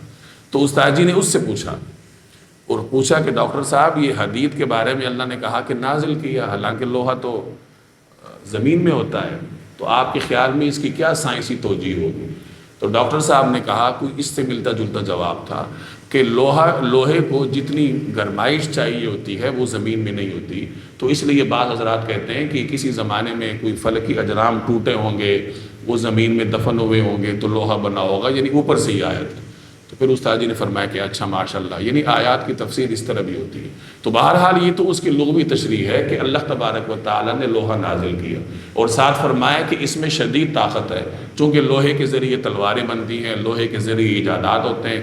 آج کل جتنی بھی یہ جدید ہتھیار ہے تو ان کے پیچھے آپ کو لوہا ہی کسی نہ کسی شکل میں نظر آئے گا۔ اب لوہے کو جوڑا ہے وحی کے ساتھ اور انصاف کے ساتھ، تو مطلب یہ ہے کہ انبیاء علیہم السلام دنیا تک وحی کا پیغام پہنچاتے ہیں، انصاف کا نظام قائم کرتے ہیں۔ بسا اوقات انصاف کے نظام کو قائم کرنے کے لیے جہاد کرنا پڑتا ہے، تو وہ امت کو جہاد کی تلقین کرتے ہیں۔ جہاد کے لیے اسلحہ چاہیے ہوتا ہے، اس کے لیے لوہا چاہیے ہوتا ہے۔ تو اس طریقے سے اس آیت میں ہر کڑی آپ کو اپنی جگہ پہ نظر آئے گی۔ وَأَنزَلْنَا مَعَهُمُ الْكِتَابَ وَالْمِيزَانَ، اور اللہ نے انبیاء کے ساتھ ترازو بھی، کتاب بھی اتاری اور ترازو بھی، لِيَقُومَ النَّاسُ بِالْقِسْطِ، تاکہ لوگ انصاف پر قائم رہیں۔ وَأَنزَلْنَا الْحَدِيدَ، اور ہم نے لوہا اتارا، فِيهِ بَأْسٌ شَدِيدٌ، جس میں جنگی طاقت بھی ہے، وَمَنَافِعُ لِلنَّاسِ، اور لوگوں کے لیے دوسرے فائدے بھی، وَلِيَعْلَمَ اللَّهُ، اور یہ اس لیے تاکہ اللہ جان لے، مَن يَنْصُرُهُ، کہ کون ہے جو کہ اس کی نصرت کرتا ہے، وَرُسُلَهُ، اور اس کے پیغمبروں کی، بالغیب، بغیر دیکھے۔ یعنی یہ امتحان ہے انسان کا کہ اس نے اللہ کو دیکھا نہیں ہے، لیکن وہ اللہ کے دین کی نصرت کرتا ہے اور اس کے پیغمبروں کی۔ اور اللہ کے دین کی نصرت کرنے کا مطلب کیا؟ کہ اللہ کے دین کے احکامات پر چلتا ہے، دنیا میں انصاف قائم کرتا ہے، انفرادی زندگی میں بھی اور اجتماعی زندگی میں انصاف پہ چلتا ہے، عدل کے اصولوں پہ چلتا ہے۔ ان اللہ قوی عزیز، یقین رکھو کہ اللہ بڑی قوت کا، بڑے اقتدار کا مالک ہے۔ اب آگے آخری رکوع میں اللہ جل جلالہ تاریخ کا حوالہ دے رہے ہیں۔ اس سے پیچھے آپ نے عقیدے کا بیان پڑھا، انفاق فی سبیل اللہ کا بیان پڑھا، انصاف کا بیان پڑھا، اور سب سے بڑا اصول اس صورت میں اعتدال کا بیان پڑھا۔ اب یہاں تاریخ کا حوالہ دے رہا ہے، نوح علیہ السلام کی اولاد کا، ابراہیم علیہ السلام کی اولاد کا، عیسائیوں کا۔ وَلَقَدْ أَرْسَلْنَا نُوحًا وَإِبْرَاهِيمَ، اور ہم نے نوح اور ابراہیم کو پیغمبر بنا کر بھیجا۔ وَجَعَلْنَا فِي ذُرِّيَّتِهِمَا النُّبُوَّةَ، اور ان دونوں کی اولاد میں سلسلہ جاری کیا نبوت کا، والکتاب، اور کتاب کا۔ فَمِنْهُمْ مُهْتَدٍ، پھر ان میں سے کچھ تو ہدایت پر آ گئے، وَكَثِيرٌ مِّنْهُمْ فَاسِقُونَ، اور ان میں سے بہت سے لوگ نافرمان رہے۔ نوح علیہ السلام کے 3 بیٹے، سام، حام اور یافس، ان سے اللہ نے شرق اور غرب میں لوگوں کی نسل چلائی، اسی میں سے انبیاء بھی آئے۔ آگے ابراہیم علیہ السلام تشریف لائے تو اللہ نے نبوت ان کی اولاد میں جاری کی، یعنی ان کی نسل کو اللہ نے، ان کے خاندان کو بڑا اعزاز عطا کیا۔ اب آگے فرمایا کہ کچھ لوگ اپنے آبا و اجداد کے دین پر قائم رہے تو وہ ہدایت یافتہ کہلائے، اور کچھ بگڑ گئے تو وہ فاسق کہلائے۔ یہ پیچھے ہم نے پڑھا نا کہ عمل ذاتی چاہیے، یہاں بھی یہی فرمایا کہ اتنے مبارک شخصیات کی اولاد، نوح علیہ السلام، ابراہیم علیہ السلام کی اولاد، لیکن جب ان کے راستے پر نہ چلے تو کیا کہلائے؟ فاسق کہلائے۔ اور اللہ نے فرمایا کہ اکثر فاسق ہیں، یعنی اس دنیا میں اکثریت آپ کو نافرمانوں کی ملے گی، اکثریت آپ کو ناشکروں کی ملے گی۔ ثم قفینا علی آثارہم برسلنا، پھر ہم نے ان کے پیچھے انہی کے نقش قدم پر اپنے اور پیغمبر بھیجے۔ کن کے نقش قدم پہ؟ ابراہیم علیہ السلام کے، نوح علیہ السلام کے۔ وقفینا بعیسی ابن مریم، اور ان کے پیچھے عیسیٰ بن مریم کو بھیجا۔ وآتیناہ الانجیل، اور انہیں انجیل عطا کی۔ وجعلنا فی قلوب الذین اتبعوہ رأفۃ ورحمہ، اور جن لوگوں نے ان کی پیروی کی یعنی عیسیٰ علیہ السلام کی، ان کے دلوں میں ہم نے رأفت اور رحمت پیدا کی۔ دیکھیں رأفت کا مطلب کیا ہے؟ نرمی۔ کسی آدمی کو مصیبت میں دیکھ کر آپ کے دل میں نرمی پیدا ہو، اسے رأفت کہتے ہیں، اور اسی نرمی کی بنیاد پر اس کی مصیبت کو ختم کرنے کا جذبہ پیدا ہو تو اسے رحمت کہتے ہیں۔ عیسیٰ علیہ السلام میں اللہ نے رأفت اور رحمت رکھی تھی، تو ان کے متبعین میں بھی اللہ تبارک و تعالی نے یہ سلسلہ چلایا۔ اسی کا ذکر ہے کہ ہم نے ان کے متبعین میں شفقت اور رحم دلی پیدا کی۔ ورہبانیہ، اور جہاں تک رہبانیت کا تعلق ہے، ابتدعوها، وہ انہوں نے خود ایجاد کی تھی۔ عیسائیوں میں عیسیٰ علیہ السلام کے تقریباً 200 سال کے بعد رہبانیت شروع ہوئی۔ رہبانیت کا مطلب کہ دنیا چھوڑ دینا، دنیا چھوڑ کے جنگلوں میں نکل جانا، خانقاہوں میں بیٹھ جانا، رشتے ناطے توڑ دینا، کھانا چھوڑ دینا، یعنی جو جسمانی ضروریات ہیں وہ سب چھوڑ کر جنگل میں نکل جانا، یہ رہبانیت ہے۔ اصل میں عیسیٰ علیہ السلام کے دنیا سے تشریف لے جانے کے کچھ عرصے کے بعد جب ان کے سچے حواری بھی نہ رہے تو ان کے دین میں تبدیلی آنی شروع ہوگی، اور چونکہ اس زمانے میں ہر طرف یہودیوں کی بدتمیزیاں تھیں یا رومیوں کے شرک تھا اور فحاشی کا دور دورہ تھا، تو بسا اوقات ان کے رد عمل میں عیسائی دنیا میں عفت کو، پاک دامنی کو اتنا زور دے کے بیان کیا جاتا تھا، یعنی ایک طرف فحاشی ہے، اس کے رد عمل میں پاک دامنی کا بیان ہے، لیکن پاک دامنی کا بیان اتنا زور دے کے پیش کیا گیا کہ لوگوں نے میاں بیوی کے تعلقات کو بھی ناپسندیدہ سمجھنا شروع کر دیا۔ چنانچہ ان کے ہاں شادی شدہ زندگی سے بہتر تجرد کی زندگی بن گئی۔ آہستہ آہستہ پھر بعد میں جا کے رہبانیت پورا ایک مسلک کی صورت میں آ گئی۔ آپ راہبوں کے واقعات پڑھیں، آپ کی عقل حیران رہ جائے گی۔ کئی سال تک ایک ٹانگ پر کھڑے رہتے تھے۔ ایک راہب کے بارے میں آتا ہے کہ 3 سال تک کھڑا رہا، بیٹھا نہیں، زیادہ سے زیادہ ایک چٹان کا سہارا لے لیتا تھا، باقی بیٹھتا نہیں تھا۔ انسان بڑی عجیب مخلوق ہے، جب یہ اپنی توانائیوں کو، ذہنی توانائیوں کو بروئے کار لاتا ہے تو ایسے ایسے کام کرتا ہے کہ عقل دنگ رہ جاتی ہے۔ اسی طرح کئی ایسے راہب ہوتے تھے جو اپنے آپ کو کنویں میں بند کر دیتے تھے، کسی درخت پہ چڑھ جاتے تھے، سال ہا سال گزارتے تھے، رشتوں ناتوں سے ایسے کٹ جاتے تھے کہ پھر کئی عشرے صحراؤں میں بسر کرتے تھے، والدین کی شکل نہیں دیکھتے تھے۔ پتہ تھا کہ والدین کا احترام ہے، لیکن مسئلہ یہ تھا کہ اگر والدین کو دیکھ لیا اور رشتہ دل میں جاگ گیا تو دین خراب ہو جائے گا۔ چنانچہ عجیب واقعات، ایک راہب کے بارے میں آتا ہے، 6 بھائی تھے، کسی جگہ خانقاہ میں رہتے تھے صحرا میں۔ ان کی والدہ ان کو دیکھنے کے لیے آئی کہ بیٹوں کو دیکھ لوں۔ بیٹوں نے دور سے دیکھا کہ ماں آ رہی ہے تو وہ خانقاہ میں گھس گئے، دروازہ بند کر دیا۔ والدہ آئی، دروازہ کھٹکھٹاتی رہی کہ بچوں مجھے ایک نظر دیکھنے دو۔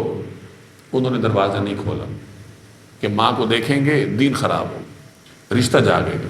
یہاں تک کہ ماں بیچاری ادری، یعنی فریاد کرتے کرتے صحرا میں اسی دروازے پہ لیٹ گئی اور مر گئی۔ اس کے مرنے کے بعد وہ راہب باہر نکلے اور اس کی لاش پر آنسو بہائے اور غم منایا، لیکن اس کی زندگی میں باہر نہیں آئی۔ ایک اور عجیب واقعہ ہے کہ اسی طرح ایک راہب تھا، وہ اپنی ماں سے ملنے نہیں جاتا تھا، کئی عشرے ہو گئے تھے، تو اس کی ماں نے بڑی کوششیں کی کہ یہ مجھ سے مل لے، وہ نہ ملا۔ آخر اس کی ماں اس راہب کی شیخ کے پاس چلی گئی، پیر کے پاس چلی گئی کہ تو اس کو سمجھا۔ جس طرح ہمارے ہاں ہوتا ہے، لوگ والدین کی نہیں مانتے، پیروں کی مانتے ہیں، تو وہ اس کے پیر کے پاس پہنچ، تو پیر صاحب نے حکم دیا کہ ماں سے مل لو۔ اب اس نے پیر کا حکم بھی پورا کرنا تھا اور ماں کو دیکھ کر اپنا دین بھی خراب نہیں کرنا تھا۔ چنانچہ اس نے ایسا کیا کہ اپنا حلیہ بدل کر ماں کے پاس گئے اور اپنی آنکھیں اس کے پاس جا کے بند کر لی تاکہ ماں مجھے نہ پہچانے، میں ماں کو نہ دیکھوں، اور ماں کے پاس گیا ہوں تو پیر کا حکم بھی پورا ہو گیا۔ کیسا سائنسدان آدمی تھا کہ پیر کا حکم بھی پورا کر لیا اور اپنا جو نظریہ تھا اس پر بھی پورا رہا۔